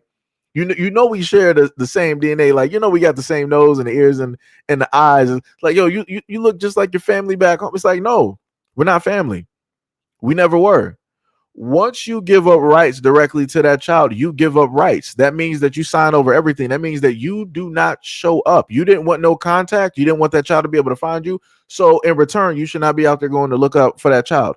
You should not be trying to turn back time some years later and be like, maybe we made a mistake. Let's try to make amends. Let's move past this. It ain't no moving past nothing. What we sit up there and tell you is exactly what we sit up there and tell you. If we sit up there and tell you we're not African, we're not African. We are American. That's the end all to be all. Everybody want to try to come up and switch the narrative now that they sit up there and see what it is that they missed out on. Now, after everything that we didn't been through and had to fight through, and how it is that we are still who it is that we are, versus what everybody else is doing and how it is that, I guess, obviously they're not at their best.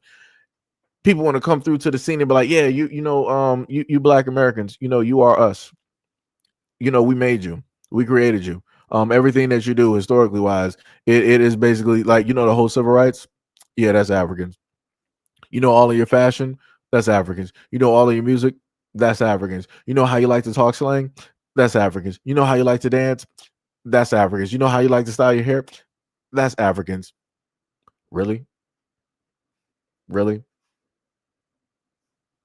How dare you How dare you try to come through and try to claim anything that you threw away? You obviously did not see, if we're to go by the whole narrative of all the slave ships and rah rah rah, right? Just sticking with that narrative. If we're to go through that, or to, just understand that you guys threw us to the sea to never be heard or seen from ever again. You thought that we were worthless. You thought that we were trash. You thought that you had the best of you back in Africa, correct? And now I see y'all coming directly up to the scene, making these videos and stuff, and trying to tell us that whatever we want to call ourselves, that we're incorrect. And because you are, quote unquote, the parents, the one that gave us away, that threw us away, that treated us like trash, we're supposed to listen to you. We're supposed to allow bygones to be bygones. We're supposed to sit up here and forget every single thing that we went through. We're supposed to forget the fact that out of all the times that we've been going through all of this hurt and pain, and the whole world watched it, y'all never once sent a ship to come pick us up. Y'all didn't come back to try to get us. Y'all didn't try to start a war to fight directly for us. No, y'all got that. Y'all got that. There's no reason, again, if we're to go by the whole theory of we came directly, by way of the transatlantic slave trade and the Africans sold us and all this. If we're to go directly by that, you can miss me with any of that nonsense. You can stay over there with the Europeans. Y'all got that. You and the Europeans are best friends. Y'all got that. Y'all been best friends for the longest time possible. Why do you need Black Americans? Y'all always like to say that we don't have no culture, we don't have no traditions, we don't have any type of respect, we don't have any type of value for each other. So why would you want to have something amongst you that you still, in a sense, consider worthless, to consider not of you? Like I said, y'all sending a lot of mixed messages out here. Lot of mixed messages. Let's keep going. Yes, African Americans forged something distinct in the United States under extraordinary conditions. Yes, Black American culture is uniquely American in expression. But uniqueness does not mean disconnection. To argue otherwise is to accept the final victory of slavery, the complete severing of memory, lineage, and origin. So are you mad at the fact that, again, if we're supposed to go by the story of the transatlantic slaves and that Blacks were not here, we were just implanted here, right? Are you mad that we're accepting that, quote unquote, our parents, our families gave us away, abandoned us to never see or hear from us ever again? You're mad that we want to keep that disconnect. You're mad that we want to keep that whole, severing, that severance or severing of the connection. That doesn't make any type of sense. Because if you really wanted connections with people, you would have kept up connections. You would have realized a long time ago that, oh, we made a mistake, and we're sorry about that. We're gonna come back and get you. Y'all didn't do that. Y'all didn't do none of that. Y'all never attempted to. Y'all never tried. And I don't care for any stories that they got directly out there, because they don't matter at the end of the day. If the child that you abandoned and gave away does not want to have any connections to you, it don't matter what iota of blood that they have there, even if it's 1%. If that child does not want to have any connection to you because you abandoned them from the beginning, you need to respect that and just leave it as that. End of story. Stop coming up here online and making these nice videos trying to formulate some type of kumbaya. There's no kumbaya. There's no kumbaya. You've abandoned. You dropped off. You treated like trash. And the craziest part is, if you say that we have no culture and no type of values and stuff like that, we learn from the best. If we're to go by history, you were the ones that originally technically taught us that, right? Because how did you treat the slaves back in Africa? How do you treat the slaves still there now? How do you treat, quote unquote, our ancestors that came by the transatlantic slave trade, right? How did you treat them? Interesting. And my people, we cannot afford that. This is exactly why teaching our full shared history matters so deeply, and why I care so much about it. Because when history is incomplete, it becomes weaponized. When truth is fragmented, division fills the gap, and that's what we're seeing in our communities today.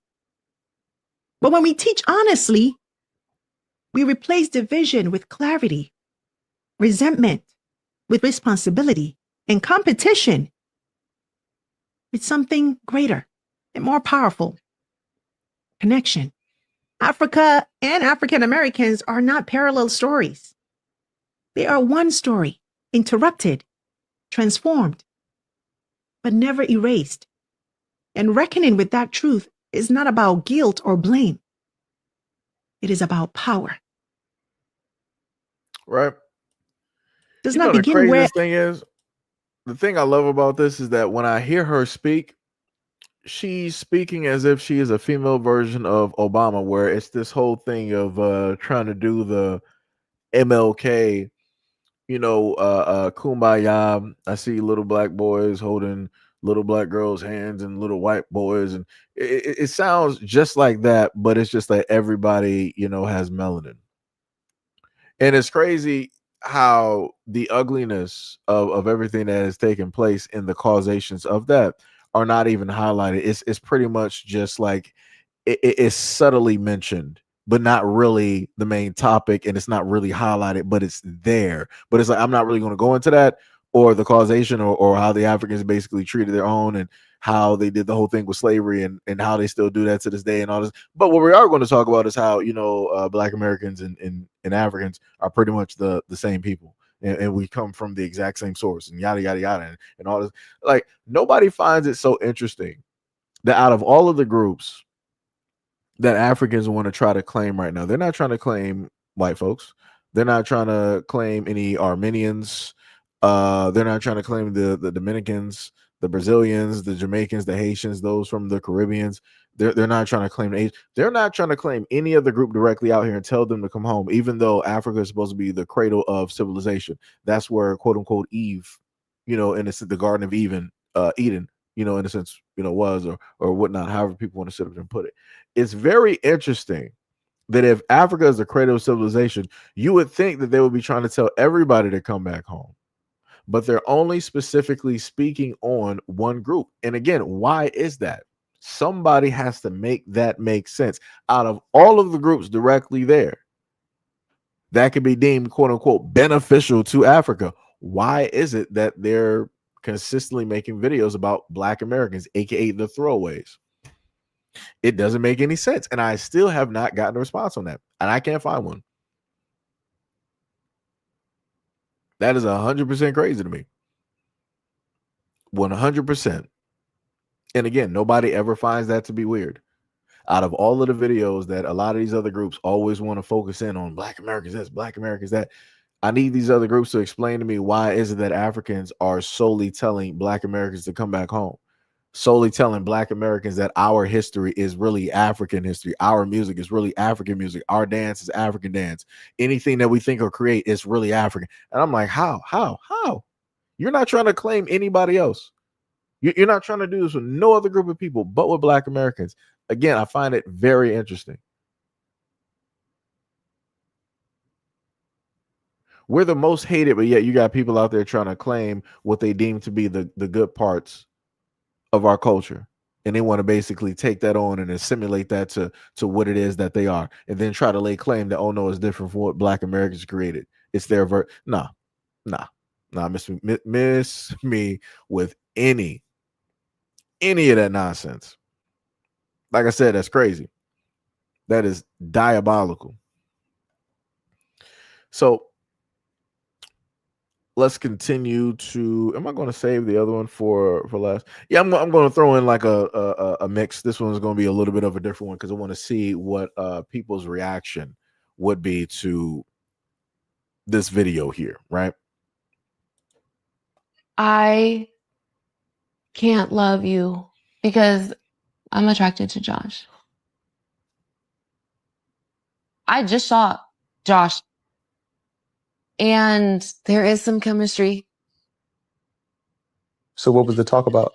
It was him basically confessing his feelings. What are you saying to me right now? I don't want to be with you anymore. And You want to be with Josh? I will find that out. Okay, Jackie. That is very hurtful. I'm just telling you, Marshall, that I just can't be with you. I can't. I would like the ring back because I don't think that you deserve it. Because you should never have accepted my proposal. Well, I'm going to keep the ring because I accepted it because I wanted to marry you. Everything I told you in that pod was real. I accepted it because I wanted to marry you. That is not the look of a face of a woman that's like, yeah, honestly, I wanted to marry you. She looks stupid and confused at the same time. That's not, no. And again, that's not how engagements work. Again, the ring is a gift. When the engagement is off, the ring is returned directly back to the guy. This is why I simply tell people that if you're really about that ring, and you care about it that much, buy your own. Buy your own ring. But then women will, sit up there and be like, if I gotta buy my own ring, then what's the use of having a man, and da da da da. Well, so that the guy doesn't have to go through this. Obviously, it was a nice enough ring, and you see the value in it because you probably have it appraised, and you're trying to sit up there and keep it, even though you clearly stated that you don't want to be with the guy who you accepted his proposal, and you want to be with another guy who never proposed or had the time of day directly for you and threw you to the wayside because he had a multitude of options. But because all of his options failed, now you're like, you know what? I need to see what this is actually really about. You were just a placeholder. The engagement and stuff was nice, but you're not really the guy I wanted to be with. I want to be with the dude who was pretty much who left me destitute, who abandoned my feelings, really didn't sit up there and care about me. And as a token of appreciation, and how much I really didn't appreciate you, I'm going to sit up there and keep this ring, which you worked hard for and you paid for, and which I accepted, even though I knew that I wasn't actually going to get married to you. Or if we did actually get married, I was either going to get divorced or I was going to turn around and cheat with Josh. Woo! That's crazy. That's that's wild. That's wild out here. That's that's wild. And that's also for a lot of guys out here. You got to understand, at the end of the day, in a lot of instances, you are the backup because her first plan didn't work out. The one that she actually chased after, it didn't work out because he wasn't chasing her. But because you were there and you chased after her, you put all of this time, you put all of this, you did more than what any guy that she's attracted to has ever done in order to attain her. She was like, all right, well, I'll just give in up until I find somebody else that I really want to be with. Yeah, it's tough out here. It is tough out here. Diabolical in nature. Diabolical.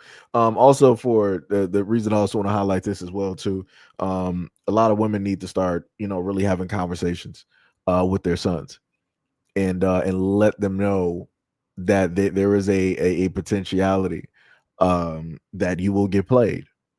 No matter how you present yourself, like you can present yourself as the best possible suitor. You can do more than any other guy that she has ever desired, and she will still not desire you. She will still not actually want you at the end of the day. She wants the guy who has mistreated her, who has abandoned her, who has thrown her directly to the wayside, who has ignored her, who has, anything negative that you can list. That's who realistically she wants. She's not a confused woman at all. She knows what it is that she wanted, but she just opted to just put that on pause up until that dude had time for her. Like I said, that's some crazy work. That's crazy. You sat up there and spent a good amount of time to save up for a ring, maybe even took out a loan just to show, her that, hey, I love you, this much, and this is how much I'm dedicated to your love. All to turn around and to find out that you are not actually the original guy. You're not the right guy. You never were. And you just wasted your time and your energy and your money, and she's going to keep that ring. Let me tell you something. I would easily pull a Denzel, and I'm like, I'm leaving here with something. I'm from around the way. You about to give me that ring back. Either you're going to hand me that ring back, or I'm going to call the police, or we're going directly to Judge Judy. That's the one thing I love about Judge Judy. She don't play those games. if this woman was to appear directly in front of Judge Judy the same way that other women have appeared, she will clown the mess out of her. Full stop. Like it no ifs, ands. She would get clowned in front of Judge Judy, and Judge Judy would be like, "Give him back the ring." Because one of the women that did that, she called her straight up in the courtroom. She called her a prostitute, and I'm like, "Thank you, Judge Judy. Lord have mercy." Because I'm like, nobody is actually real about these situations, and specifically calling a lot of these women what it is that they are. Because I'm like, that's all it is. Like you just pretty much putting yourself to like the the highest bidder to certain extents, especially when it's the dudes that don't care about you. It be like that though. But like I said, shout out to Judge Judy though. She is one of the realest ones out here when it deals with a lot of these cases, especially when it deals with proposals and engagements. She is one of the few judges that I have seen that will side directly with the guys, and she will give you 99 different reasons. And again, Judge Judy is a woman that's been married. She's been married since the olden times. So she values and understands the importance of marriage and being with the right guy. Where a lot of these young women out here, they don't understand nothing about nothing. All they see is money and dollar signs. Like what was that Rihanna song? Throw it up, throw it up. Watch it all fall out. Yeah. Strip club and dollar bills. Yeah, that's pretty much all it is. People just looking at dollar signs. But when it deals with the guys that they actually love and like and they chase after, there are no dollar signs attached to it. Magically, they're just automatically enamored. They have all of the emotions. They have all of the love. They have all the attachment for those dudes. Crazy work. It's diabolical nature. But like I said, a lot of women need to talk directly to their sons so your sons don't end up in this type of predicament. If you refuse or don't have these conversations with your sons, you have failed your son as a mother, as a woman. 1000%. That's all I'm saying. That's all I'm saying. Em Hampton said the olden times. Hey, like I said, I respect Judge Judy. I grew up, sitting up there watching her and stuff. But Judge Judy's up there. I think she's about in her. Is she like 90? I think. Hold on, let me check something real quick. Let me check. Judge Judy.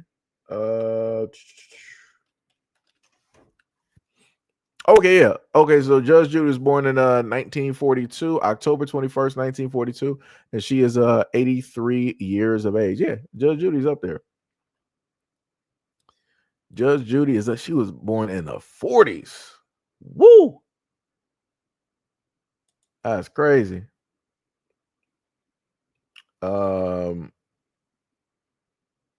Yeah, like I said, shout out to Judge Judy. I want that dude to get his ring back. Throw that into like some Bitcoin or something like that. Like, yo, just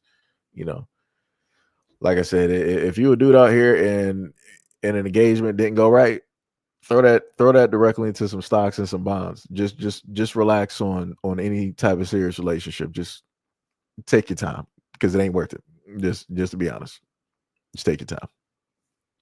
But anyways, going directly to the other side. Wait, I'm a little bit confused. Wait, what's going on? I'm looking at some of these comments here. Wait, I'm a little bit confused. Wait, you said no fathers are responsible. Huh? Fathers are responsible for teaching their daughters about, the good, bad, and the ugly when it deals with men because they are men, right? They are the book. They can teach them that. In the reverse, mothers are responsible teaching their sons the good, bad, and the ugly when it deals with women. Because if a man basically speaks to a young boy about women, people are going to be like, oh, well, men just hate women and you guys just have this point of view and you can't really give the inside information when it deals with women because you're not right. So in order to negate and to get away from any of that, this is why I sit up there and say the opposites are to teach the opposites what's going on specifically out here. Like I said, a father can sit up there and tell you one thing, but a mother again has the book when it deals with being a young girl when being a teenager, being a young woman and an older woman. A woman has the whole complete book. A father does not have that. Men don't have that. we don't have that internal information.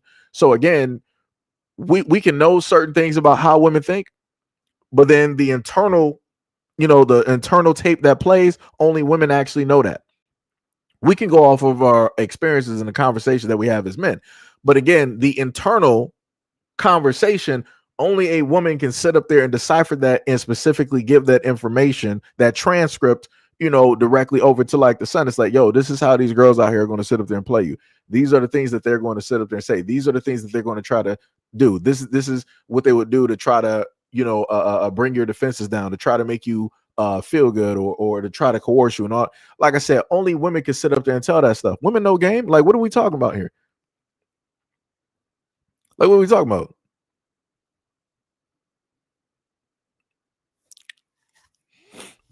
You said people should raise their own children. I don't let people tell me how to raise mine. That's weird.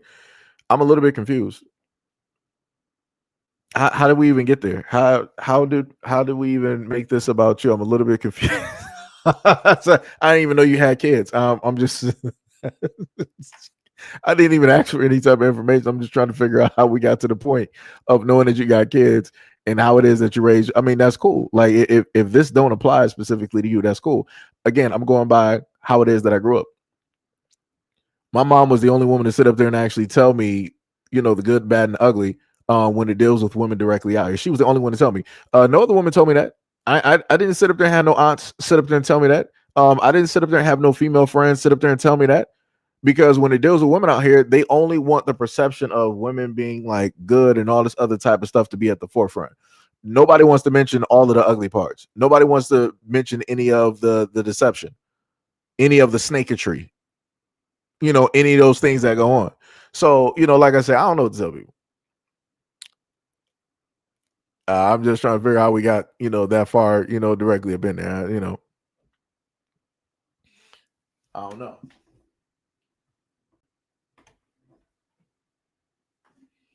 Wait, what was that? Pie Mel, what is up? What is up? You said facts. My mother told me about fast women and I didn't listen. I mean, it'd be like that. I mean, stuff like that happens. Sometimes, the information gets, overlooked, or sometimes you weren't good at reading directions, and stuff happens.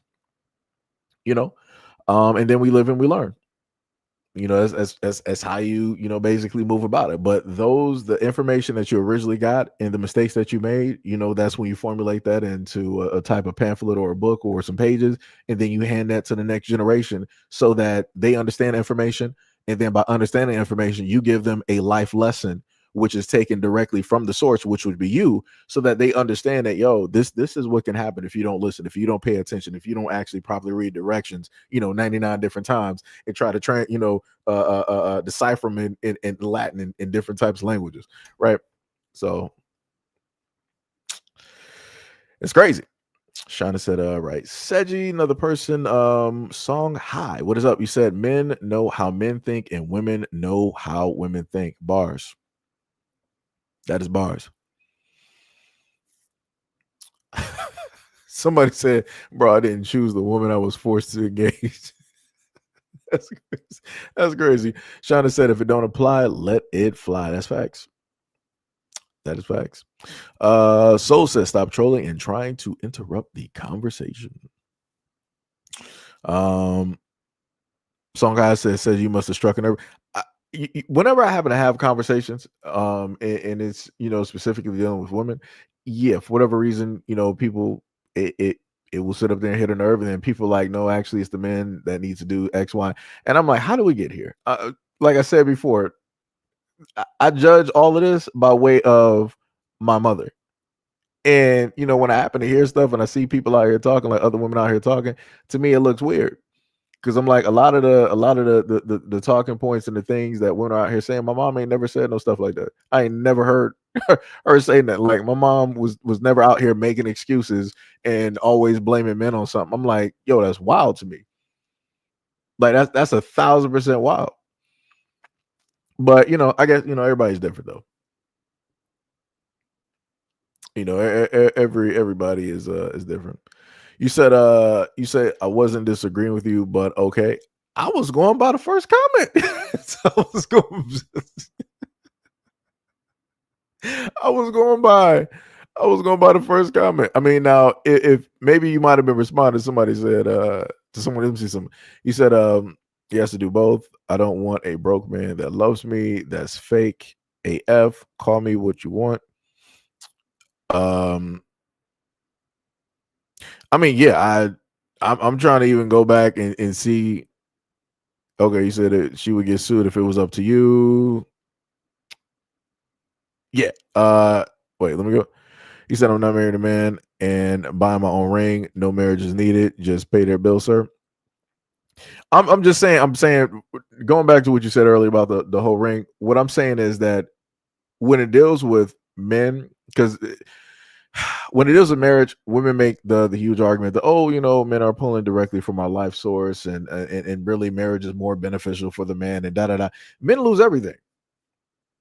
We're talking about, like, financially speaking, men lose if a woman is like, yo, I'm done, I want a divorce, oh, it's over. The house is gone, the dog is gone, the kids are gone, the cars are gone, your pension is gone, your social security is gone.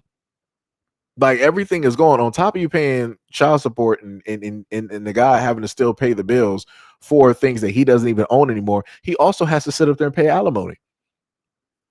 So the woman is basically getting racks on racks on racks and don't have to do nothing. So now another dude can just come in and they're just living scot-free, because that dude is going to move into whatever house that woman has.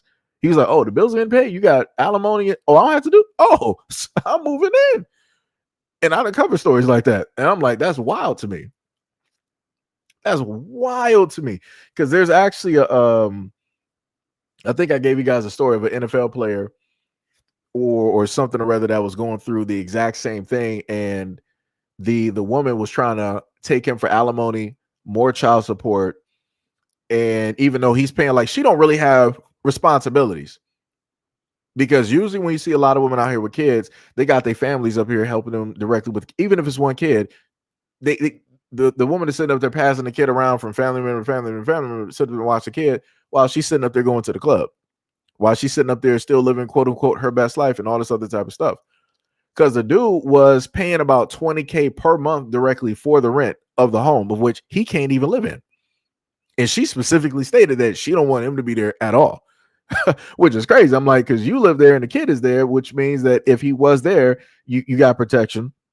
The bills are still getting paid, and he's there to still spend time directly with the child, because he would always, in a sense, be there. She was like, no, separate. And usually when it means separate, that's because, again, she don't want to be with the dude no more, which is cool, no problem. But then you're going to bring other men directly in that house to be around that child, which is crazy to me. And a lot of women tend to do that. But you said that it was I read it by a mistake, right? So fine, no problem. I may have miscalculated. It happens. Maybe I made a miscalculation. Stuff happens directly on these YouTube streets. Just saying, stuff happens.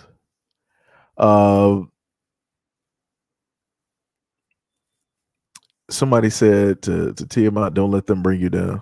What? Yeah, I'm a little bit confused with that. Tiamat said men should protect themselves for sure. I don't ever want to get married. Okay. Shauna said, you talking about the NFL guy? What's his name? Yeah, it was. I think it was. Yeah, I think it was Tariq Hill. I think it was. Yeah, I think it was Tariq Hill. Yeah, like, just reading that whole article was 1,000% crazy. Like, that woman by herself, just by having one child, she basically seen like close to $1 million that she didn't have to work for, just go through her hands. She was like, yo, I need him to still pay the $20K rent. And originally, I think, what was it? She was basically given about like 500 plus K, and all of that. No, sorry, it was like 700 plus K. The lion's share of that went to lawyers' fees. Again, that was her fault. If she didn't decide to do all of this nonsense, he more than likely would have sat up there and took care of her and all this other type of stuff and still did it. But she opted to be stupid and get these highly expensive lawyers that took the greater majority of that money. So because the greater majority of that money was taken, she was like, yeah, I still need money.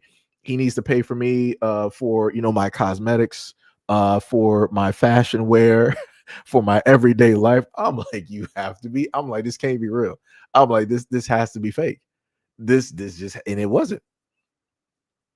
And this is why I sit up there and tell folks, and a lot of times, like I said, I'm not against marriage. I'm not. But also at the same time, marriage is a very high risk when it deals with guys. Women ain't losing everything. Financially speaking, women ain't losing everything in marriage. If a man wants to get divorced from a woman, 9 times out of 10, that dude is going to be like, all right, I'm leaving. Whatever I got is whatever I got. In a lot of instances, guys will be like, yo, you can have the house or the apartment, whatever. It's cool. I'll just restart and buy me something else. Right? They will have, you know, no problem, you know, in a sense doing that. Hold on.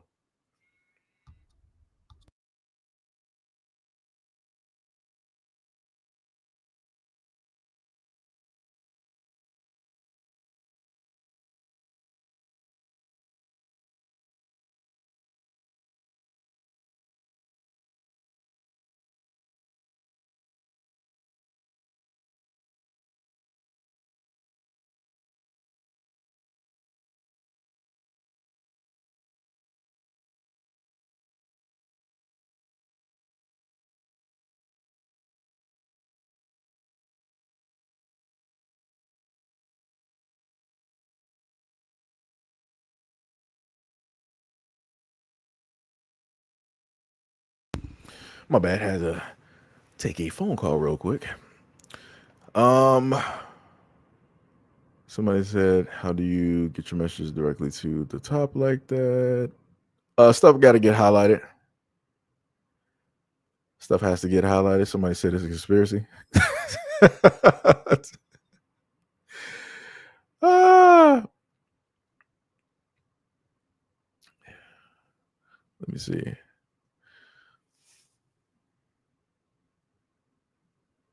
Wait, so you want me to put your comments up there because you've been working on music? I mean, much love and respect and appreciation for you working on music. But that's not really this type of channel, you know, like that. I don't know what else to sit up there and tell you. Like I said, you know, much love, respect, and appreciation. But what I will tell you is this though. If you're really serious about music, start uploading and putting your stuff directly on TikTok. Put it directly on TikTok. Put it directly on the shorts feed.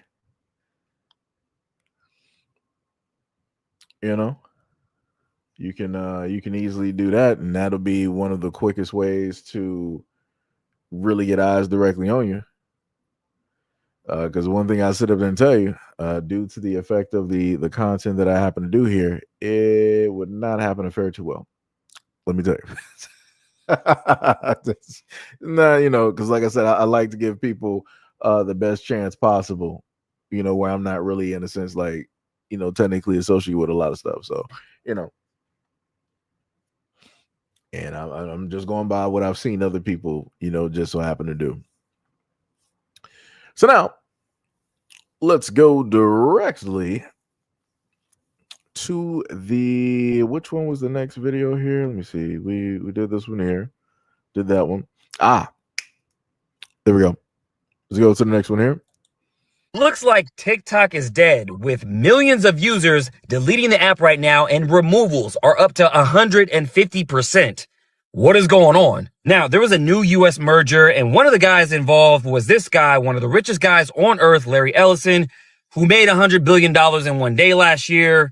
Yeah, that guy, who I like to call one of the most dangerous but silent billionaires on earth, because nobody really talks about this guy. And most people don't know that his son owns Skydance, which owns Paramount. He owns Oracle and now TikTok. So all bases are covered. Now, there's 2 reasons why people are deleting the app. For one, the new terms of service are completely off the rails. And yes, we've seen some crazy terms of service with all these apps. They're all tracking us. We know this, but Let's take a look at this one. So the new TOS states that they can track your citizenship, your immigration status, your religious beliefs, your mental health and physical health diagnosis, your race, if you're trans or binary, your sexual preference and orientation.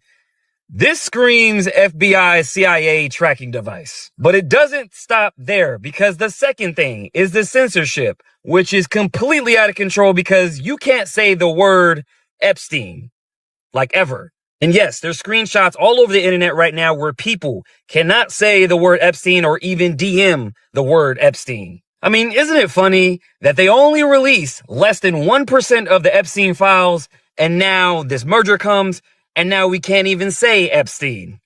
Very interesting. Not to mention, when you mention Larry Ellison himself, they'll freeze your video, and there's screenshots all over the internet verifying this. And even TikTok now is launching an investigation on why you can't mention Epstein. Yeah, let's go ahead and investigate ourselves. So yeah, it's not again, this is when you start looking at the whole thing of online censorship. And I think I brought you guys a few videos where I referenced that, and how you have some groups out there that were specifically stating that they need to get a control of the internet and the freedom of speech, and they need to limit that, and specifically what people can talk directly about and make news about. So yeah, we are moving directly into those times, right? What was it, 1984 or 83? Whatever that book is. Like I said, this is the type of times that we're moving into, at this moment. And you had a lot of folks originally, they were like, no, they were like, yeah, China needs to, sit up there and sell TikTok and rah, rah, rah, and all this other type of stuff. And look at where we are. China doesn't have a hold of it, so China can't even be blamed for it. The United States has a hold of TikTok, and already this is what we're dealing with. Well. That's some crazy work. That is 1000% some crazy work. I wish it wasn't like that, but it is, right? So now we have this video right here where you have this individual, right? Nobody knows specifically, who she is or anything of that nature. And she decided that she wanted to get online, and she wanted to state something incredibly stupid, but she also deleted what it is, right? She states that her name is Carrie Otenstein, right? And that she's a nerd, lover of hockey, entrepreneur, plant mom, and USAF veteran, right? And there was some other things that she had listed directly up there. So the reason why I have her directly up there is because of a comment that she made. I'm going to see if I can find it as quick as possible. Let me see. I think I got it back here, right? This is the comment that she decided to make, because she's seen nothing but white folks plastered online suffering through police brutality. So she was like, hey, can we just go back to regular police brutality, please? Right? That's what she decided to do. That's some crazy work. That's 100% crazy work. And what she basically meant by that, regular scheduled police brutality, she wanted everything to go back to this. These are the faces that she wants to see when it deals with that. And like I said, that is clear cut a Caucasian woman that decided to say that directly online.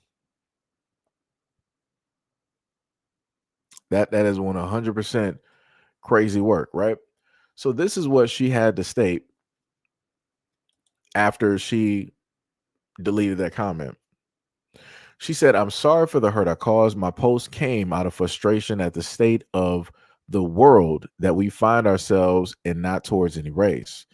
I did what I thought was appropriate and removed the offending post and apologized profusely for the harm and recognized It is not an excuse. If people would spend more time, myself included, going after people with legitimate power who cause actual malice, harm, instead of a nobody who tries to be a decent person who made a mistake and owns it.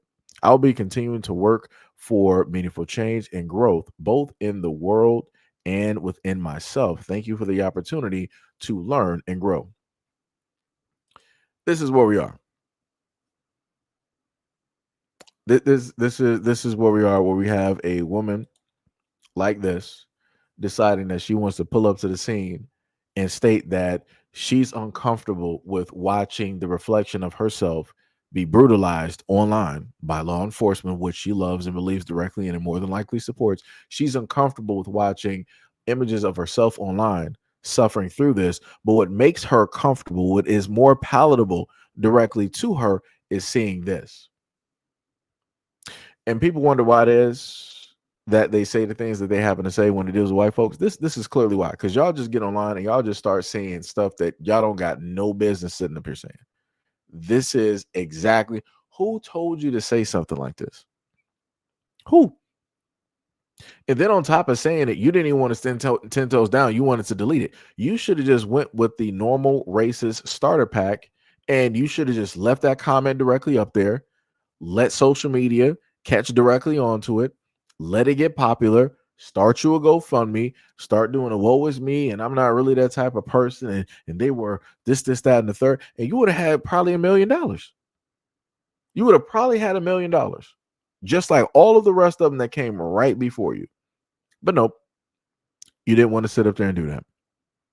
You decided to delete it, and you wanted to give a half apology.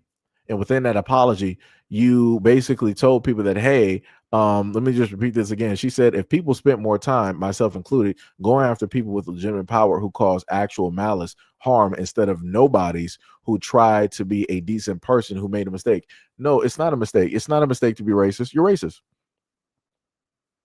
You're saying that nobody should pay attention to what it is that you're doing because everybody should just be focusing on the people of power. The people of power look just like you. You give birth to those people of power. What are we talking about here? How do you just try to walk yourself out of that situation as if you have no part of it?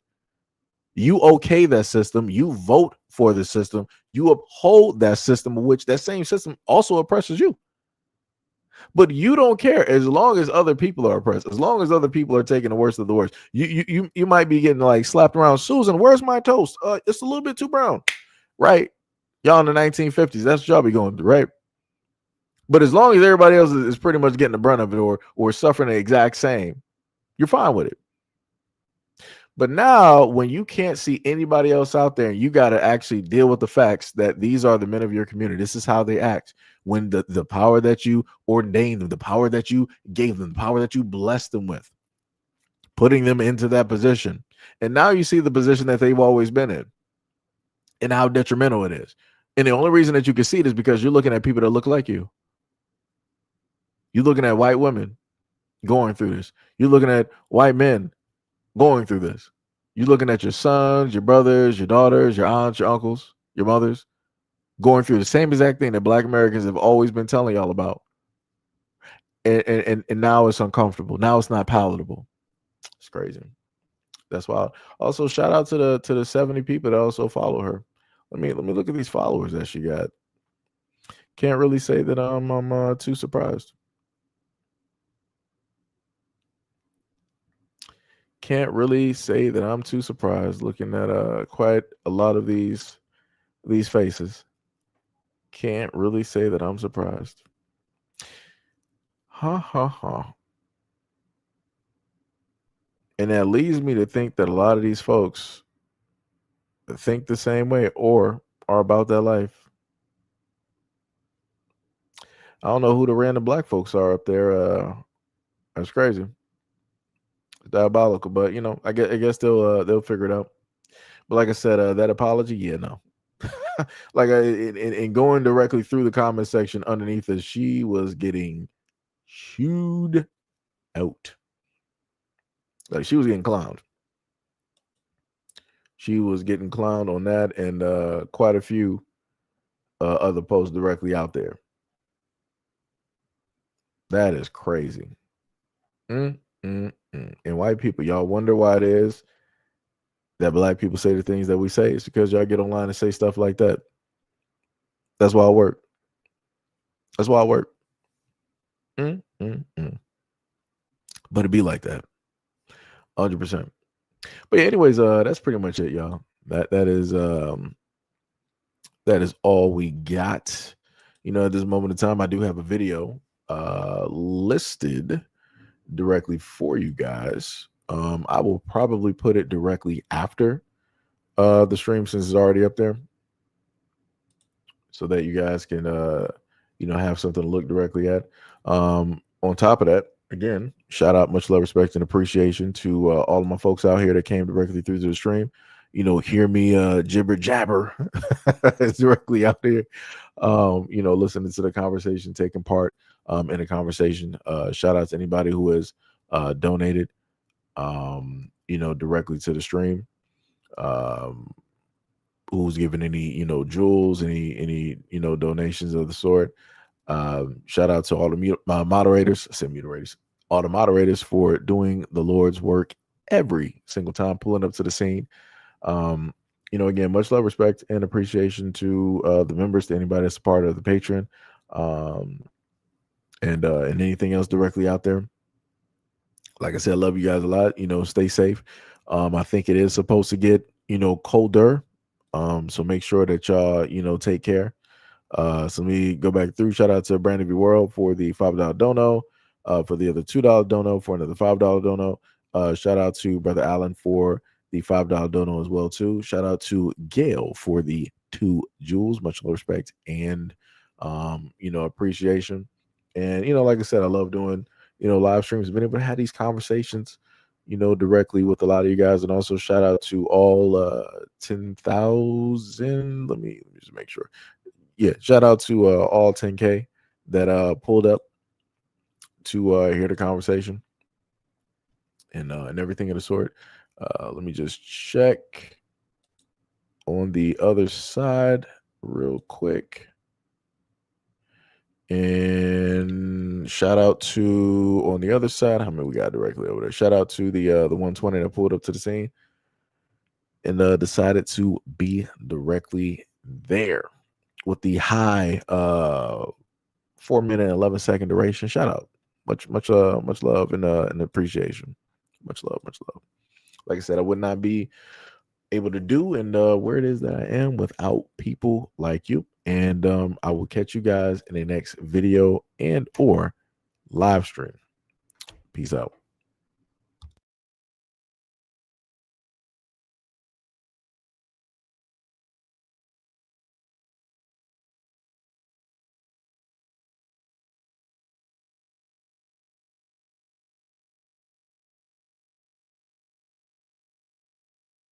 Looks like